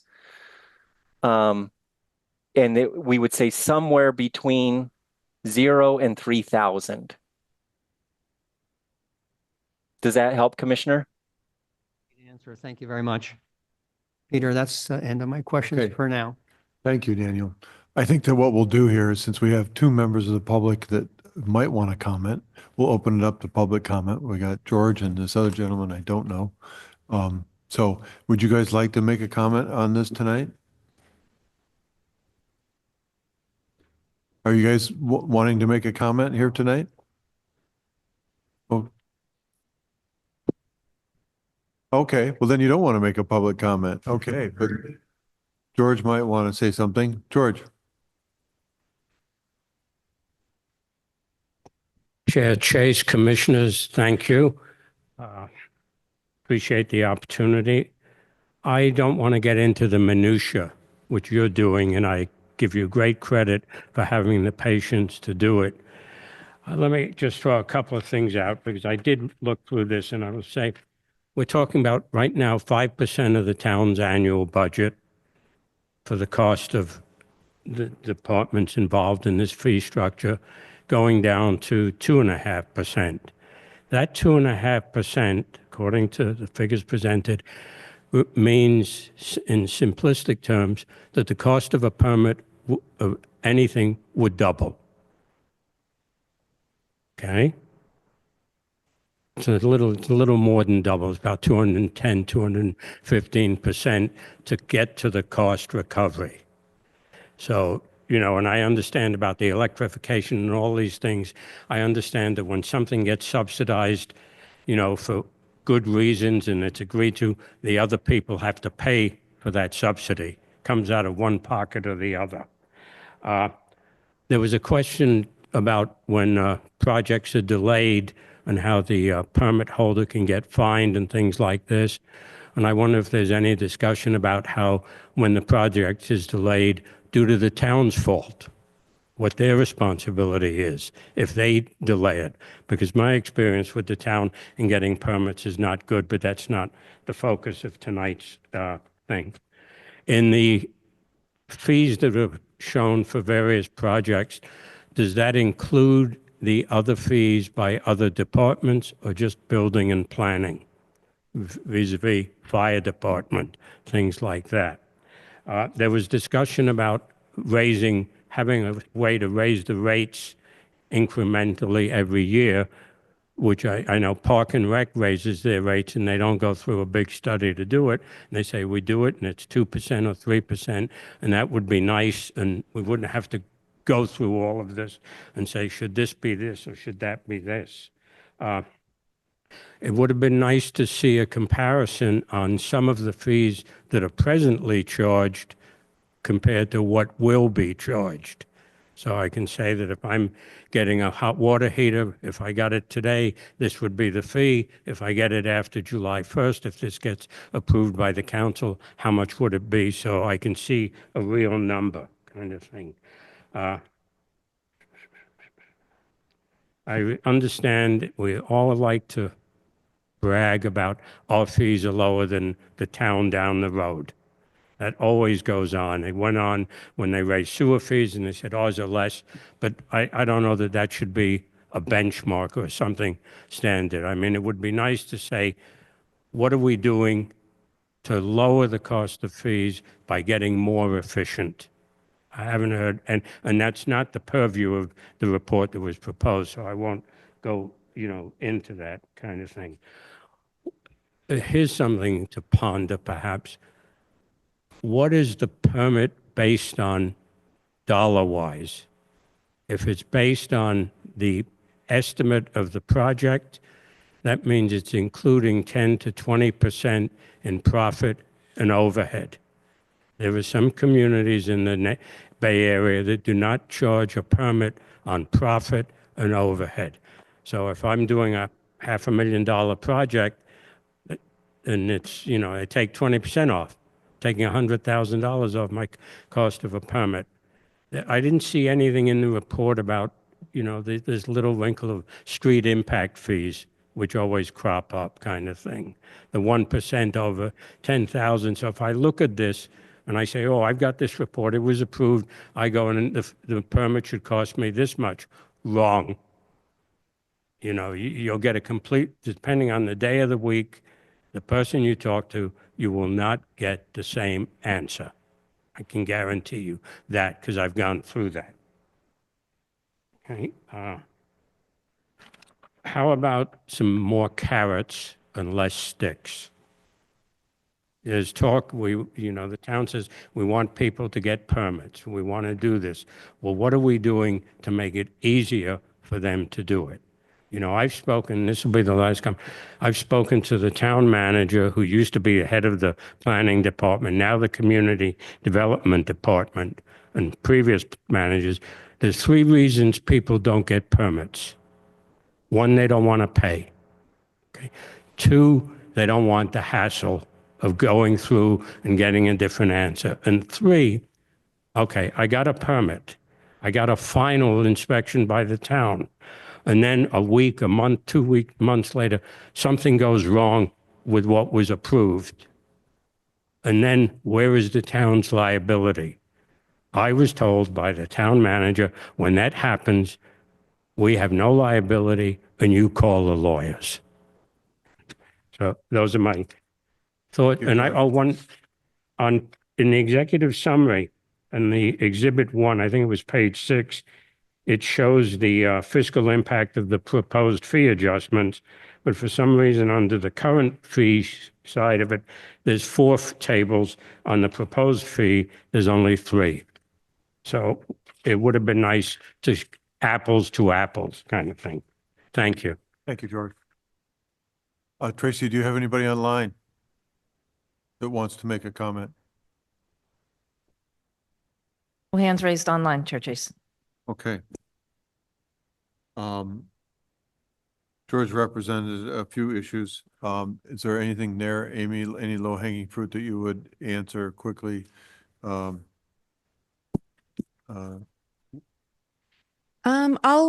Terry may want to reply to a few, but I will note that the street impact fees are impact fees. And so that is, I believe, 1% of the total permit.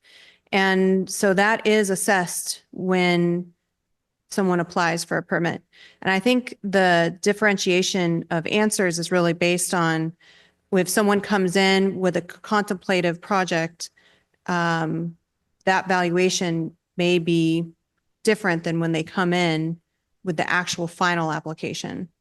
And so that is always tricky because our fees, as you've seen, are based on valuation. So that can fluctuate. We do our best to make sure that people get those amounts accurately. And we are preparing a comparison of the existing and proposed fees.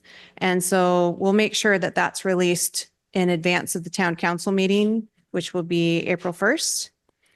And I think if there's anything else in there. Terry, I did do, you? yeah, I just have a couple general thoughts that may help the commission. So the member of the community, you know, it's an accurate statement. This idea that we are looking to enhance cost recovery, but what I would say is these are costs that the town is already incurring for services provided. You are just not recovering them. And so when you're not recovering them, by definition, you are still incurring them as a town. And so it is a council decision about how you want to use your resources and where you want to dedicate resources to. So if the council wants to subsidize the cost of these services, it is totally within their purview. But in order to recover more of your costs, fees for certain services do have to change. We talked about that hourly rate that you use for planning, time, and materials billing. It's just, it doesn't align to the town's cost of service, and it doesn't align to other towns' costs of service. And so that would change. And so, yes, an applicant would likely pay more. But what we have shown also is for your minor permits, the small day-to-day residential type permits, several of them are actually going down. They're not going up. People will pay less. It's the large scale projects where you're seeing more under recovery today, and your fee schedule just didn't really accommodate that scaling well.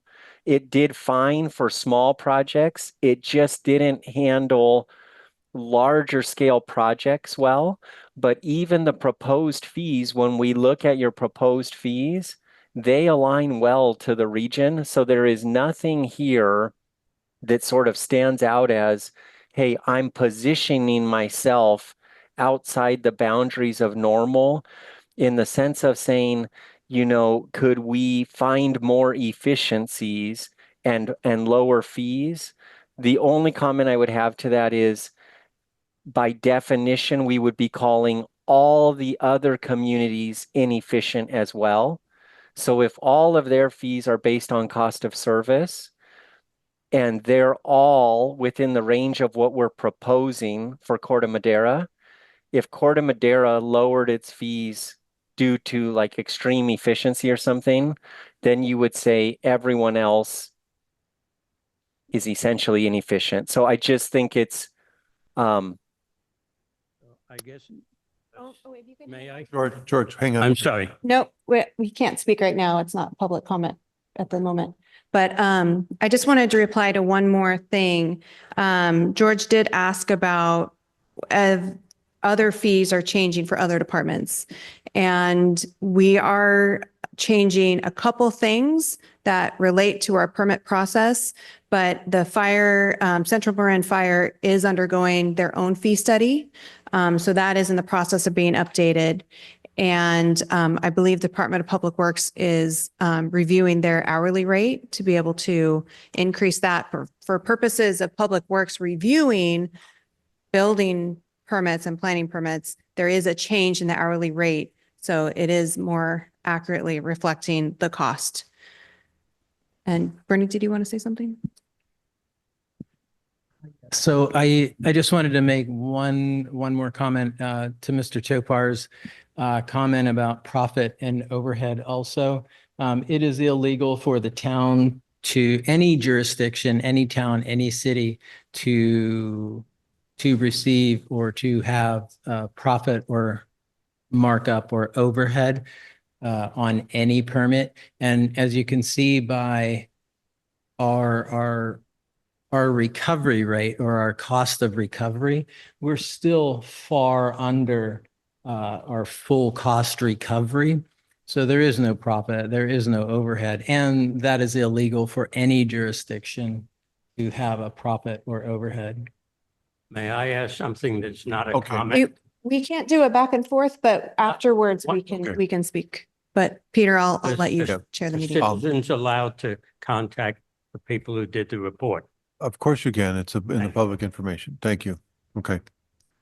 Thank you, guys. I'm going to throw out a couple of things here and see if we can get a little clarity on things. So on the, I think George was asking about profit and overhead of the builder, you know, and so there's a cost of the work reported to the department. And does that include profit and overhead of the builder?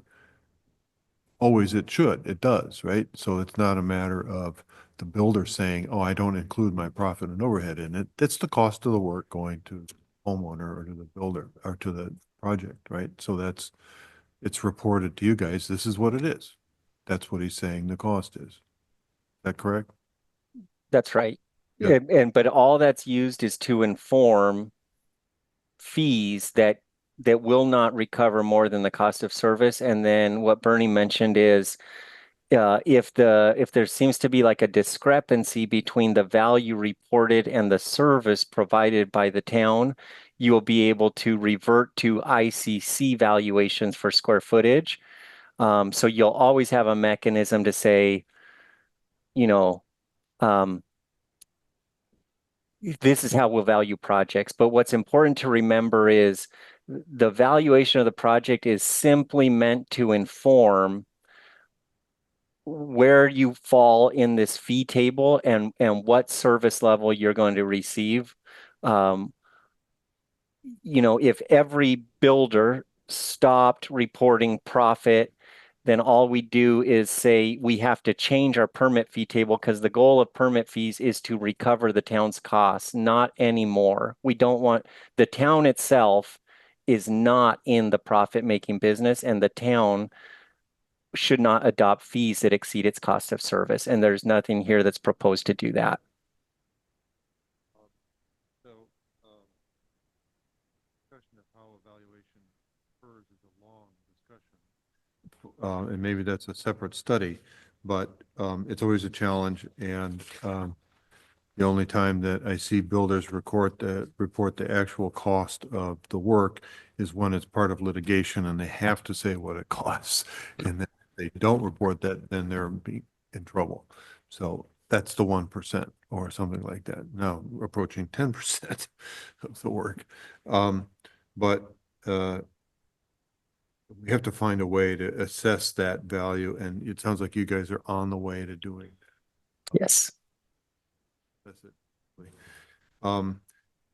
Commissioner Bushoyer asked about the time frame for another assessment, and George asked about it. So my thought is, if this report started a year ago, then it was on last year's work agenda for this year. So here we are. It's in a year and something. So if this was on a 5-year basis, then every 3 years you'd have to start this process over again. Is that too much for a department to take on, right?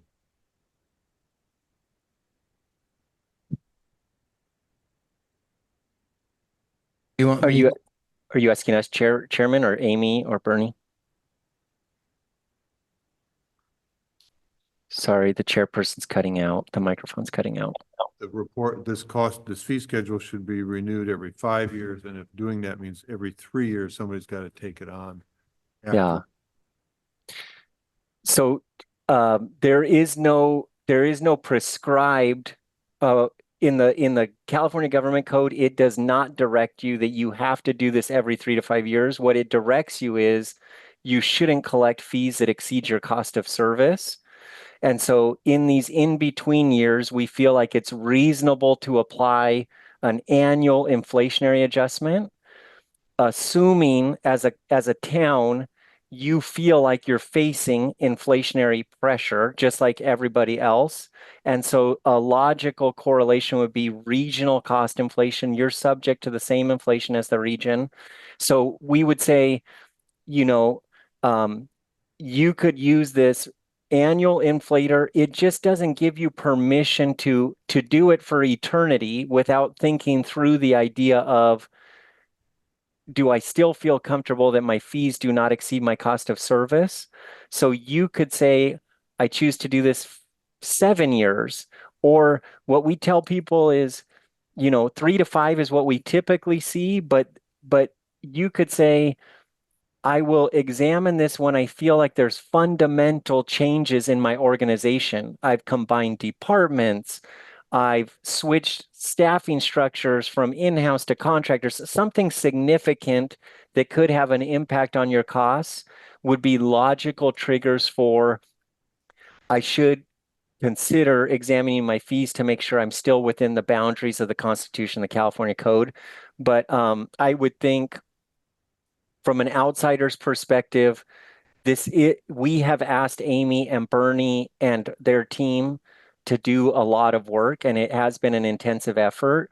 Our hope is that next time it would be less intensive because they've done, some of this revamping and refining, but the reality is it is a big task. And so I will defer to them in terms of, in how this aligns to all of their other priorities, but we would not say you are required to do it as of a certain time frame. To add on to that as well, it's right now, it's our intention that we will review this as necessary, but I personally, as a group in leadership team, we don't see this being largely modified within 5 years. We plan on using a index every year, not to exceed. And if I believe, Terry, I think we had a not to exceed 5% a year. So it won't exceed 5%, but it might be as little as 2.1, or this year it might be 2.65%. Or 3, but it will never exceed 5% in one given year. And as Terry mentioned, there's a lot of work that went into this, and it was necessary, and 2, we future-proof this with our consumer, the CPI index. So we would do that so that we don't have to revisit this every year and then in 5 years. So we're hoping for a 5-year plan, and it'll not to exceed 5% every year, but it'll be adjusted every July 1st according to the CPI. And I will say, Bernie just reminded me that in 2027, there will no longer be any gas water heaters or some of those appliances. The furnaces. Furnaces. And so right now we are differentiating 2 different fees for gas and electric for those items. So that is something that we will likely have to change. As new legislation happens, we add new fees. As new ordinances happen, we add new fees, short-term rentals, things like that. So I think we will tweak things as much as possible. And best practice is every 3 to 5 years, we do that comprehensive review. But I agree with Terry that hopefully we won't have to go as deeply into a process that we've done for this. But I think it will be something we will have to see over time. Is this working well? Do we need to make major changes? Do we have the right types of fees to meet the service that we're required to provide? So that will be a judgment. And then it will also be based on what is our workload and our staff work plan for that specific year that we're due. And it might go into the next year. So it's just a matter of priority as well. Thank you. I think that Commissioner Boyer wants to ask something here, but my genesis of this is that the staff has a statement that's a part of the report that says this is what we expect.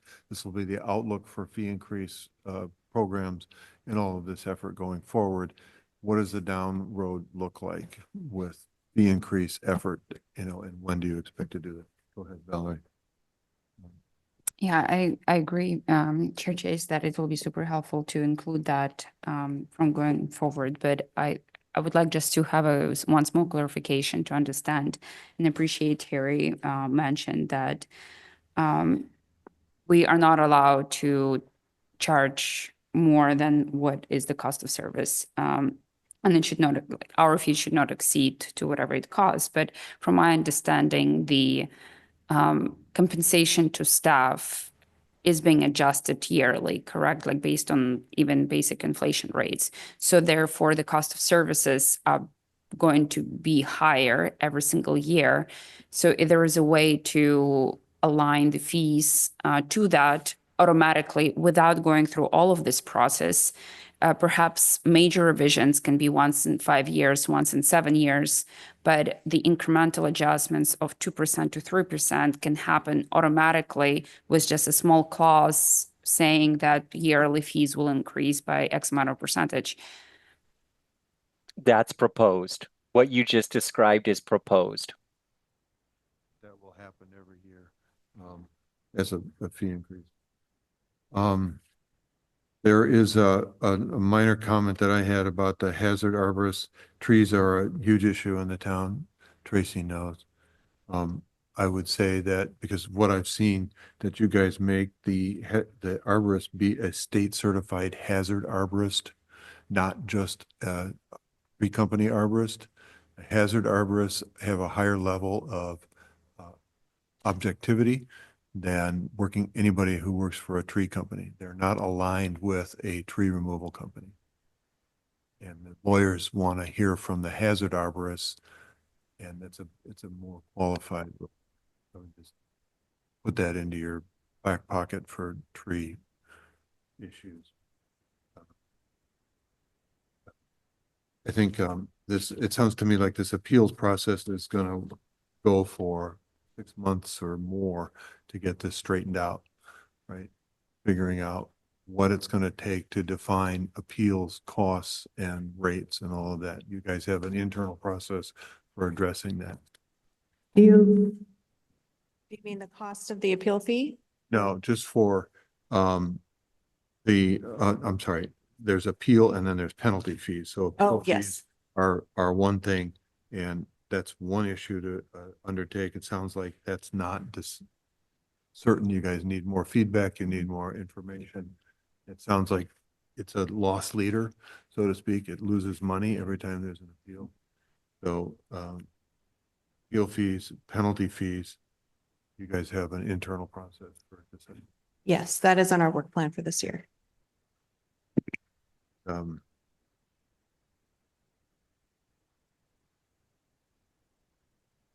big issue. Okay, so I'm going to allow the other commissioners to join in with more commentary here at this point. Who wants to start off with some commentary? Daniel?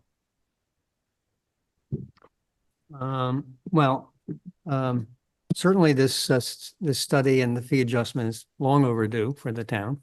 So I'm really glad it was on the work plan, and I think the Clear Source study provides a lot of really good data and justification for the fee increases that they're proposing. I do think I would like to see, as Terry had suggested, a tracking of whether the reduction of fee for electrification actually has a benefit, although as you point out, Amy, maybe it's only for a couple of years. I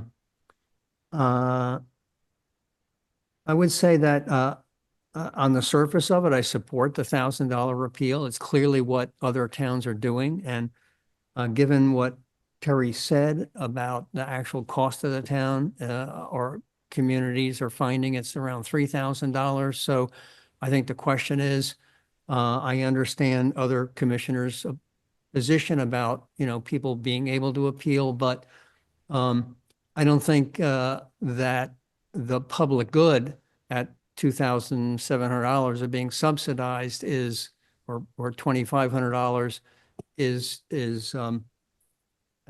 justified. And I think that other issues could be that that if the fee is too low, it could easily be something that is encourage frivolous appeals. And a higher appeal fee might encourage people to compromise or negotiate at the very beginning of the process, as opposed to say, oh, well, $500, I'll just appeal. The heck with that. But it sounds like, as Commissioner Chase suggested, maybe you're going to look more at the actual cost, but if it's around, as it was described, I don't support the town spending its own money to encourage an appeal process. And I support the idea of periodic review, but the cost of living increase, which would avoid us getting into a situation where we're now where we'll have some significant fee increases just because it's no longer represent, our current fees no longer represent our actual cost. Okay, thank you, Daniel. Valerie? I have a few comments. Start off.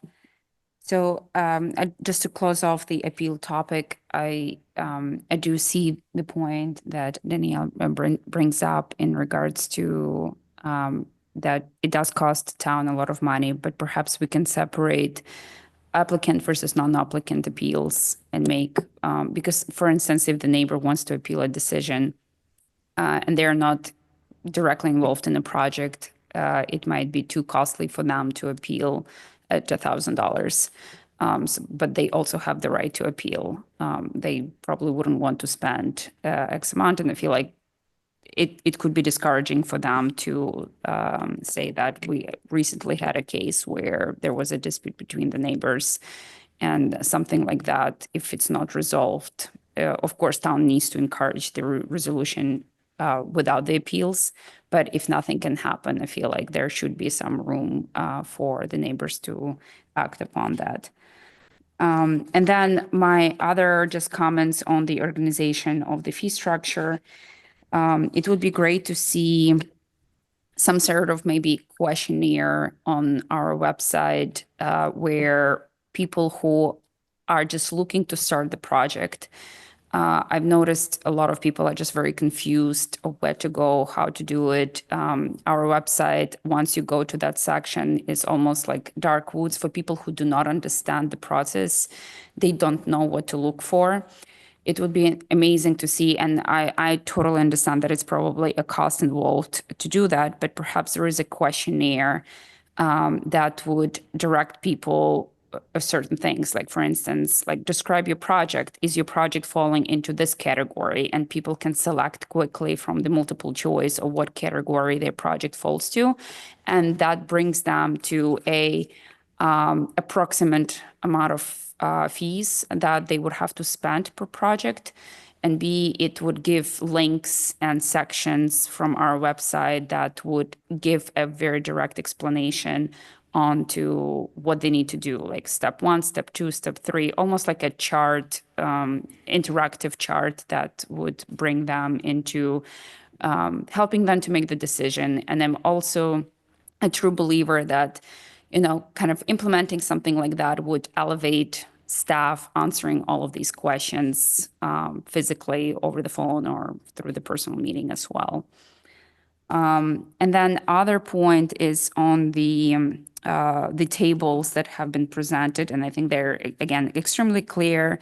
But what I would love to see is almost like proposed categories, almost divided it by basic projects, like you've done miscellaneous, most common building permit types in a way, but perhaps there are a way to do, these are the basics that people constantly do, and this is the category. And then perhaps there is another category that this is a direct impact to our climate action plan. So people understand that if they go and make a choice to do certain things on their project, they will get A, incentivized, and B, they will also help Corte Madera community to become more sustainable. And that will be their choice. And then perhaps a third category that is almost more like a luxurious add-on, right? I mean, like pool refacing and all of the other stuff, because those are not necessarily incentivized necessities. Those are people's choices, and those are the ones that they understand that they are willingly want to pay for these, and that they will be paying full price for that. So again, like that would help to understand the full structure a little bit better. And then I have a lot of kind of questions and comments in regards to what can be added for the discounted fees. There are 4 items that have been outlined currently, but I feel like we could expand on that a little bit more. And we touched upon working with developers, so I understand, but perhaps like when it comes to the affordable housing, we cannot require the developers to do certain things. It's more communication with them. But if it's a commercial tenant going into the Corte Madera Mall, can we incentivize their projects to become more sustainable and going beyond the Cal Green requirements? Could we, relieve some of the fees for permitting when they're approaching these projects?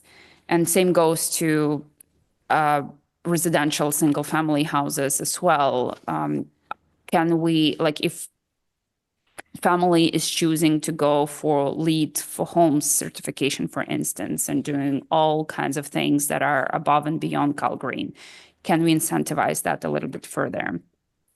Another item on the incentive list is for the elderly community of Corte Madera. There are a lot of houses in Corte Madera that would benefit from some of the facelift, some renovation throughout. And it just seems that due to the fees, due to the inability of families to pay for these renovations, if there is a way to incentivize not just elderly community that need to adapt their house to disability, but also the ones that posing almost like a hazard on the street, and actually help them to improve their houses. I know that, for some people, even moving the electrical panel could be costly after a certain age, right? And they cannot afford it, and they choose to live with more hazardous items in their houses. So how can we address those items through these incentives? So perhaps this list can be expanded. Same goes to the rising of the foundation to meet the new FAMA levels. This is not a cost that I know Terry has kind of explained, like, what is the direct benefit? If someone is renovating a kitchen, right, it's a direct benefit to the applicant. But if someone is raising their foundation, people don't necessarily see that as a direct benefit, but it's a required item for them to do that. And it's a huge expense. So how can we incentivize that so that we are aligned with our climate action plan and provide an ability for people to do that? And my other comment also about the tree permit, same thing, is that we have a lot of hazardous trees. If people will start paying more money for it, they will be discouraged to apply for the permits. They will be discouraged from tree removal in general. How do we enforce that? How do we, go for again, elderly community who cannot necessarily afford to pay for every single tree removal? Perhaps there is a bulk. Maybe they pay that fee once and they remove all of the hazardous trees at once from their property, and they don't pay for every single tree separately. So yeah, I guess it's like the same thing goes like with the questions. It's like, how do we address these things that we cannot really enforce because it's fee-based and people choose not to do them because it's too expensive. But they do need to do that because it's a health hazard on the street, or a wildfire hazard as well. think I'm done for now.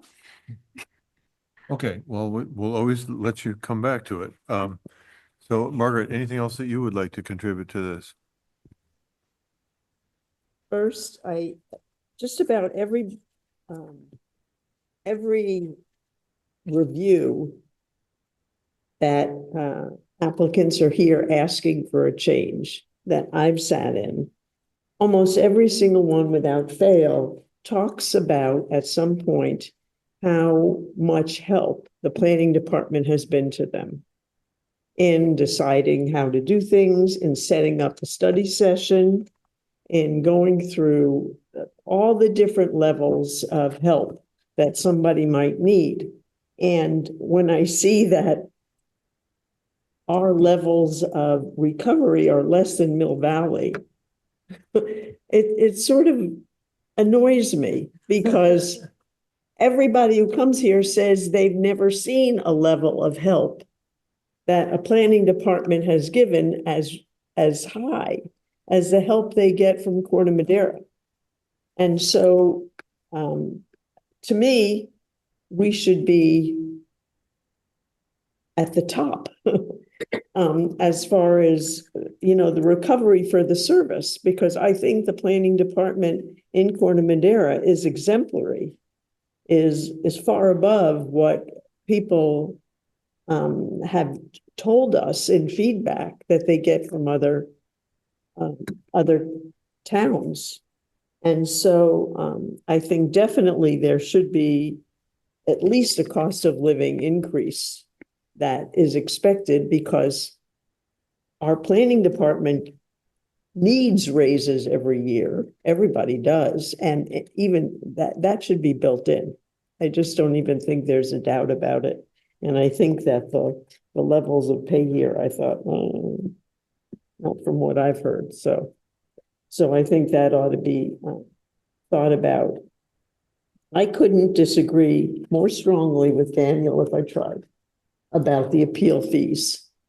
I think when you talk about a benefit for somebody or giving someone an incentive for electrification, that's a direct benefit to the person selling their house. I have solar panels, I have this, I have that, all electrified, all to code. That person is going to get a benefit. And the town is willing to subsidize that. I think that with respect to a person coming before a body of supervisors or commissioners or anybody that's made a decision and not being able to say, I disagree with this decision for this many reasons, is a real travesty. And if you can't make that affordable for somebody, they're going to be very discouraged from doing it. And having had that experience myself, I'm speaking from experience, $300 is very reasonable. $500 might be reasonable. $1,000 is not reasonable. It just really isn't. And given that it's, to me, it relates back to a constitutional issue. And I think that's even more important than electrifying your house. That's just me. The other thing that kind of is getting complicated here is the deal, incentivizing affordable housing. We've heard from developers, and they go through the levels of regulatory issues that the state has recently passed, which is very confusing. And then they come down to the town, and we have our rules, which is very confusing. And now we're deciding whether or not to incentivize different fee structures if they've done something which already may have been covered in the regulatory issues from the state. It's just too many layers, and it's too confusing. I don't know how they would get through it, and I don't know how many hours of staff time it would take to figure it out. it just seems like it's getting to be just too complicated, just really, really too complicated. I'd like, my recommendation just would be, that everybody keep in mind that the town is basically a business. You have to recoup your expenses. There are some monies that get contributed to the town, taxes and all that, which is for the community benefit, and I understand that. But when we're allowing people to have discounted fees for putting in solar panels and I just think it needs to be much more carefully looked at. And the thought process of, if I was going to put in I'm thinking about what Daniel said about whether or not the permits would be, people would get a permit. If I was going to put in a new heater, and someone said, oh, well, for a new heater, if you do it for an electric heater, it's a $200 discount. I don't think that would be a conclusive reason for me to spend, a couple $1,000s on a new electric heater. It just doesn't seem reasonable to think that.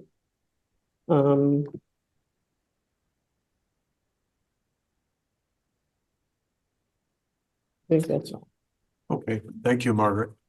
I think there's some food for thought there. I want to jump back to one thing about delays, and it's not in the schedule of fees right now. How do you schedule delays in a fee schedule? Belvedere does that to a large extent, and then at the end of the day, they levy a fee and everybody gets upset. It goes off the rails. So here, tracking of a building process on a specific site or a specific applicant is a hard thing to do and say, you're causing your own delay. We're going to charge you more money. We're going to charge you because you're not doing it fast enough. That's very hard to assess. So they come to you and they say, we're out of permit time, and then you renew the permit for a low fee. How do you say it's because of your own problems, your own process? The client wants to add more money. You guys look at the change in plans and say, well, you've added another $500,000 to your house. So that determines a fee increase there based on an increased valuation and time. So I think it's worthy of an examination to figure out how to properly assess people who can't get out of their own way to get the project done in a reasonable amount of time. How do you legislate that? How do you fee schedule that? I don't know, but communities have tried and they're renowned for doing it, but is it successful? I don't know that it is. Puts the fear of God into everybody when they're faced with a $50,000 fine at the end of 2 years, but that doesn't seem to stop them, right, from increasing the time length. How do you do that? Everybody wants to know, can the town control that? I don't know how you state that, where that goes, and how you put it into a fee schedule. It's worthy of some examination. It'll be an issue forever, frankly. So, but if you can figure out how to statement it, fee it into some way so that people are more aware of town's policy and action for it, it might incentivize some compliance with a permit time. But at the end of the day, if somebody's spending $5 million, they don't care about the $25,000 fee. It just doesn't. And the neighbor irate factor doesn't bother them. They just carry on. It's nuts. So for the $1 million house, if they can't get it out of their way, they got a problem. So there's a difference. How do you categorize all this and assign fees for the different levels of construction? I don't know. I think you've heard a lot tonight. And, in the realm of libertarians, you say, what happens if there is no adoption of of some or all the fees, right? People say, why do we need fee increases? I think that's evident. There are people who are going to ask, why do we have to have these services by the town? It's important. Costs go up. It's all got to happen. But people are going to ask, how about some of these? Well, you've done some subtraction of some fees. I think that's necessary to reflect sentiment and cost. And laying out the long-range outlook for fees, that's important. I said that before. I think I would ask you guys if you feel like there's anything that you would like further comment on out of all that. If something comes to mind. I would be curious if there's any sentiment on the affordable housing fee, and if you do want to see it more based on level of affordability provided, or all affordable units, or only those that go beyond what we already require. If there's any kind of inclination on how you're feeling. See that as a note on my list here. But I think Daniel talked about it a little bit. And say again how you felt about it. Well, I hadn't thought about the 20%. It does seem to me if we require it, why are we incentivizing it? You know, so you could take that portion of the incentive and apply it, either not do it or apply it some other way. I don't really know about the different levels of affordable housing. I think that would require looking at, presumably it's costing the developer more to do 25% of AMI than 75%, but I don't know that for a fact. So it would be worth noodling on that, I think. Clarifying question here. So from an example of our previous review, I believe there was also state incentive if the affordable housing meets certain amount that is required, like 80% of certain units to be affordable or some sort. I don't remember the actual wording of the incentive that they tried to approach, but isn't it that also already incentivized by the states to the developer? And therefore, we don't necessarily have to incentivize that. Or how does that work? There are state law incentives, but they don't reduce our fees locally. So it's up to the town to decide if we want to layer on additional incentives to attract developers or to reduce the costs to affordable housing developers. So how do we make these decisions in terms of as a community, right? Are we looking at the amount of projects that we would want for Corte Madera to explore? Or how do we make these decisions? Because, for instance, if the state is incentivizing certain amount of units to be built at a certain square footage, for instance, and meeting that limitation in square footage, do we need to actually layer that to promote those particular projects? Or do we want to have a diversity of the affordable housing projects and provide for different, possibilities that would come to our town and actually incentivize the others? Or do we just apply a general discount to all of the affordable housing units and say that we are not being objective in our judgment and all of them receive an equal amount of discount? It is a policy call. So affordable housing development is an entirely different animal as far as financing and the organizations that try to produce them. And it really does take an effort from a local jurisdiction to provide more incentives than what state allows. And where we are in Corte Madera, we cannot take advantage of a lot of the incentives that the state has put into place as far as streamlining or, within proximity of transit, some of those situations, disadvantaged communities. So we aren't able to benefit in the same way that some other communities are to attract developers to streamline. But we do have the ability to look at our impact fees and look at our permitting fees.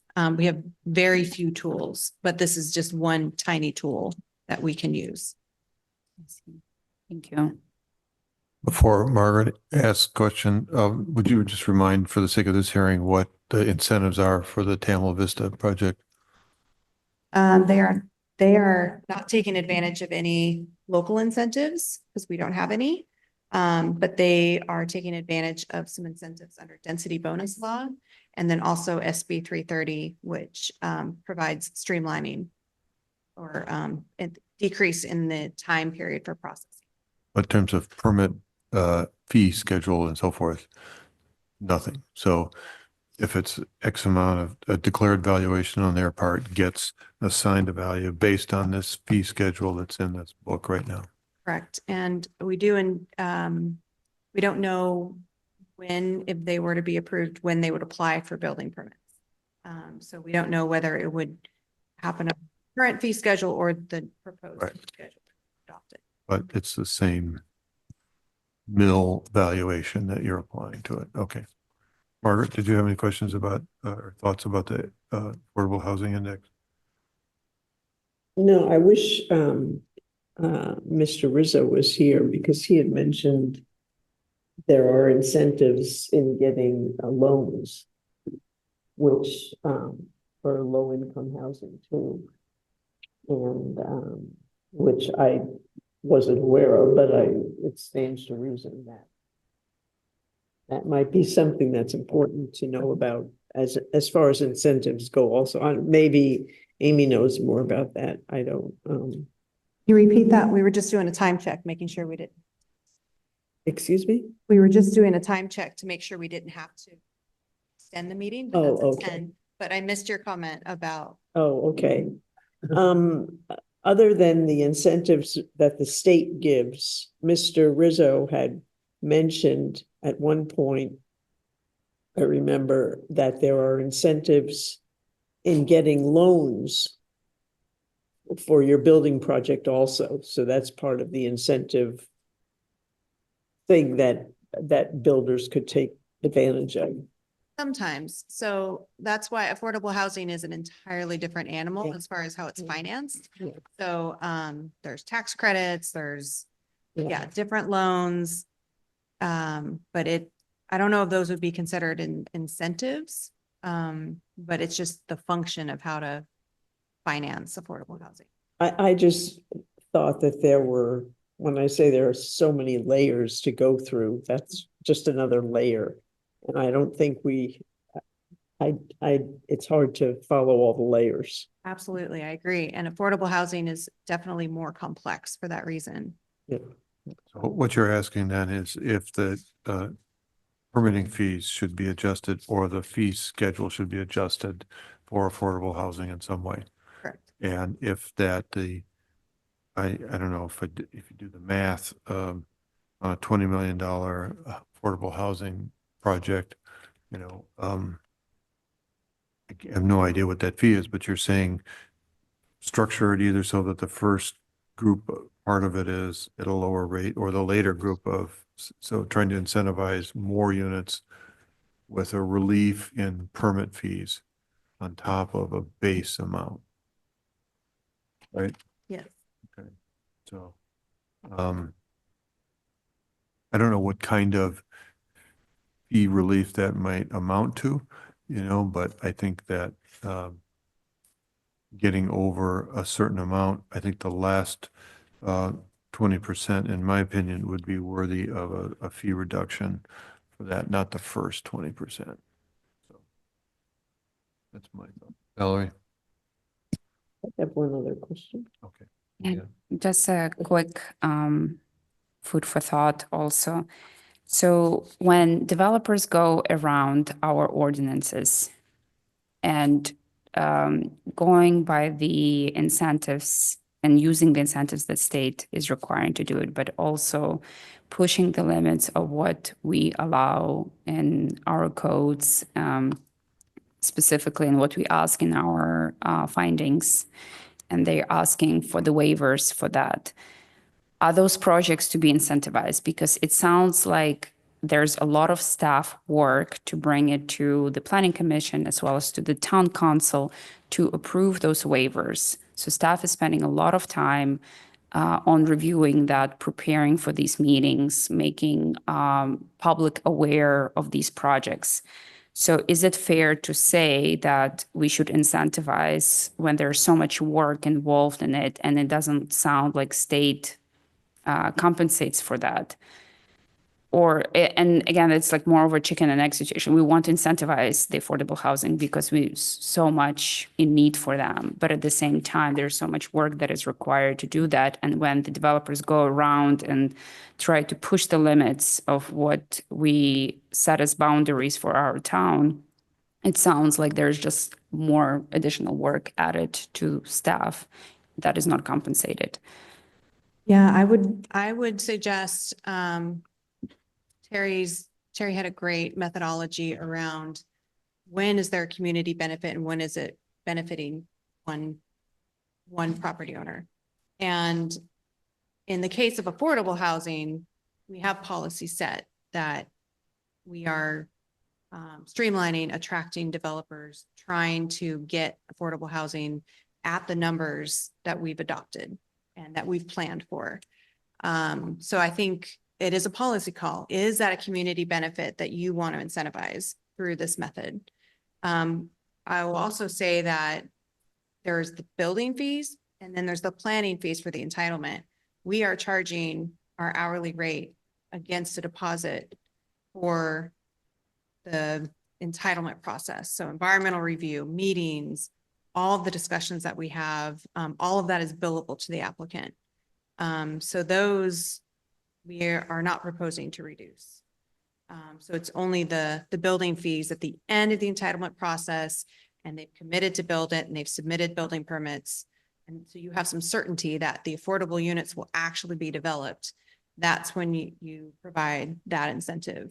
So it's also an incentive for someone, of a developer, to stick with the process. Because a lot of times a jurisdiction will entitle something and you'll never hear from them again.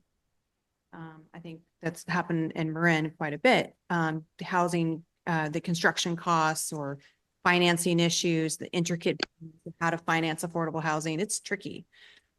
So like I said, this is one drop in the bucket in that whole equation about how affordable housing gets produced, but it does kind of create a statement that we support it and that we want to incentivize it in any way possible. And this is just one little bit.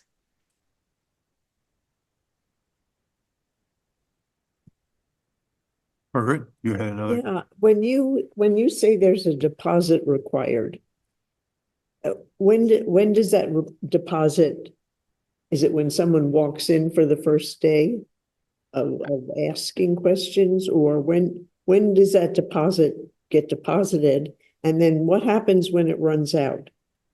So the customer service component is not something that we bill for. So once someone applies for a permit application, part of that application checklist includes the fee. So it's a minimum deposit. And so really the change in the planning fee structure from existing to proposed is just increasing the deposit amount. So it levels the expectation, because right now they're really low and we end up going through the deposit, asking for more, going through the deposit, asking for more. This is just kind of level setting. Where do we think it's going to cost? But they have to get to the permitting stage? Yes, they have to submit the application. So it is part of their, Submit the application. Yep. And so all the help that we provide up to submitting the application, same with building, that is a general fund funded Wow. piece. But that is part of the cost recovery component is, well, how much does it cost once we get the permit application and the number of hours associated? But we talk to people lots of times Oh, before I they know. apply. I So, mean, this is what I've heard over. but that and over is again. part of our, the value that we want to provide to the community. I mean, and then also it makes sure that they do come in with complete applications. It is something that we're familiar with, we've talked through, and it creates a more streamlined process after they apply. So there's value on both sides. Let's see. Just out of interest, what is a strong motion instrumentation program calculation?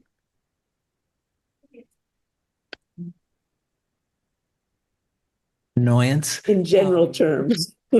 It's required, so that fee, the SMIP fees, it's commonly referred to, that is required by the state. So we are mandated by the state to charge those fees, and we retain 10% of those fees. And that 90% gets sent back to Sacramento. But what is an instrumentation program? So it's governed by the state of California, and what that is, it's seismic implementation. So it's basically those fees, that money, the SMIP funds and fees, along with BASRAF fees. Those fees are collected, mandated by the state, and the state uses that money for, basically, it goes back to some of it. I don't think I'll regret this, but it'll go back to Caltech. It'll go to other agencies within the state that manage seismic monitoring, because we have a lot of seismic monitoring all throughout the state of California. So somebody has to buy the instrumentation and connectivity and all of that. So that's what those fees and funds, it's mandated. But every jurisdiction has to collect those fees. So, okay. Along with BASRAF, you'll see the other fee in there, BASRAF, and that's also, Yes. that is from the Building Standard Commission in Sacramento. And all of our code books are developed by the Building Standard Commission with the ICC model code. And those fees help. We collect 100%. We pass through. It passes through us. We give the state back 90% on a quarterly basis, which is due at the end of this. Well, the new report will be due at the end of this month. And yes, that's all for the upkeep and monitoring of the California Title 24 code books. So they're nuisance fees. I say that kindly. Thank you. Any other final elements to say to this? I think that we all agree that the report is exceptional. It's clear. It's very thorough. So I would say we've exhausted this for tonight. Thank you so much for your input. It's really, really helpful. Great product. Well, you should be proud of it. And thank you for putting this together. We'll see what happens. Is it not even 2 weeks, you're going to turn it around to the town council. So that's it's a week. Okay. Good luck with that. No kidding. Good evening, everybody. Thank you so much. Bye-bye. All right. So we're going to conclude that as the study session item for tonight. And given the lateness of the hour, I don't know if there's any commissioner reports that are necessary or planning staff elements that are necessary to talk about tonight. So I would say, let's go home. Let's adjourn this meeting. Thank you.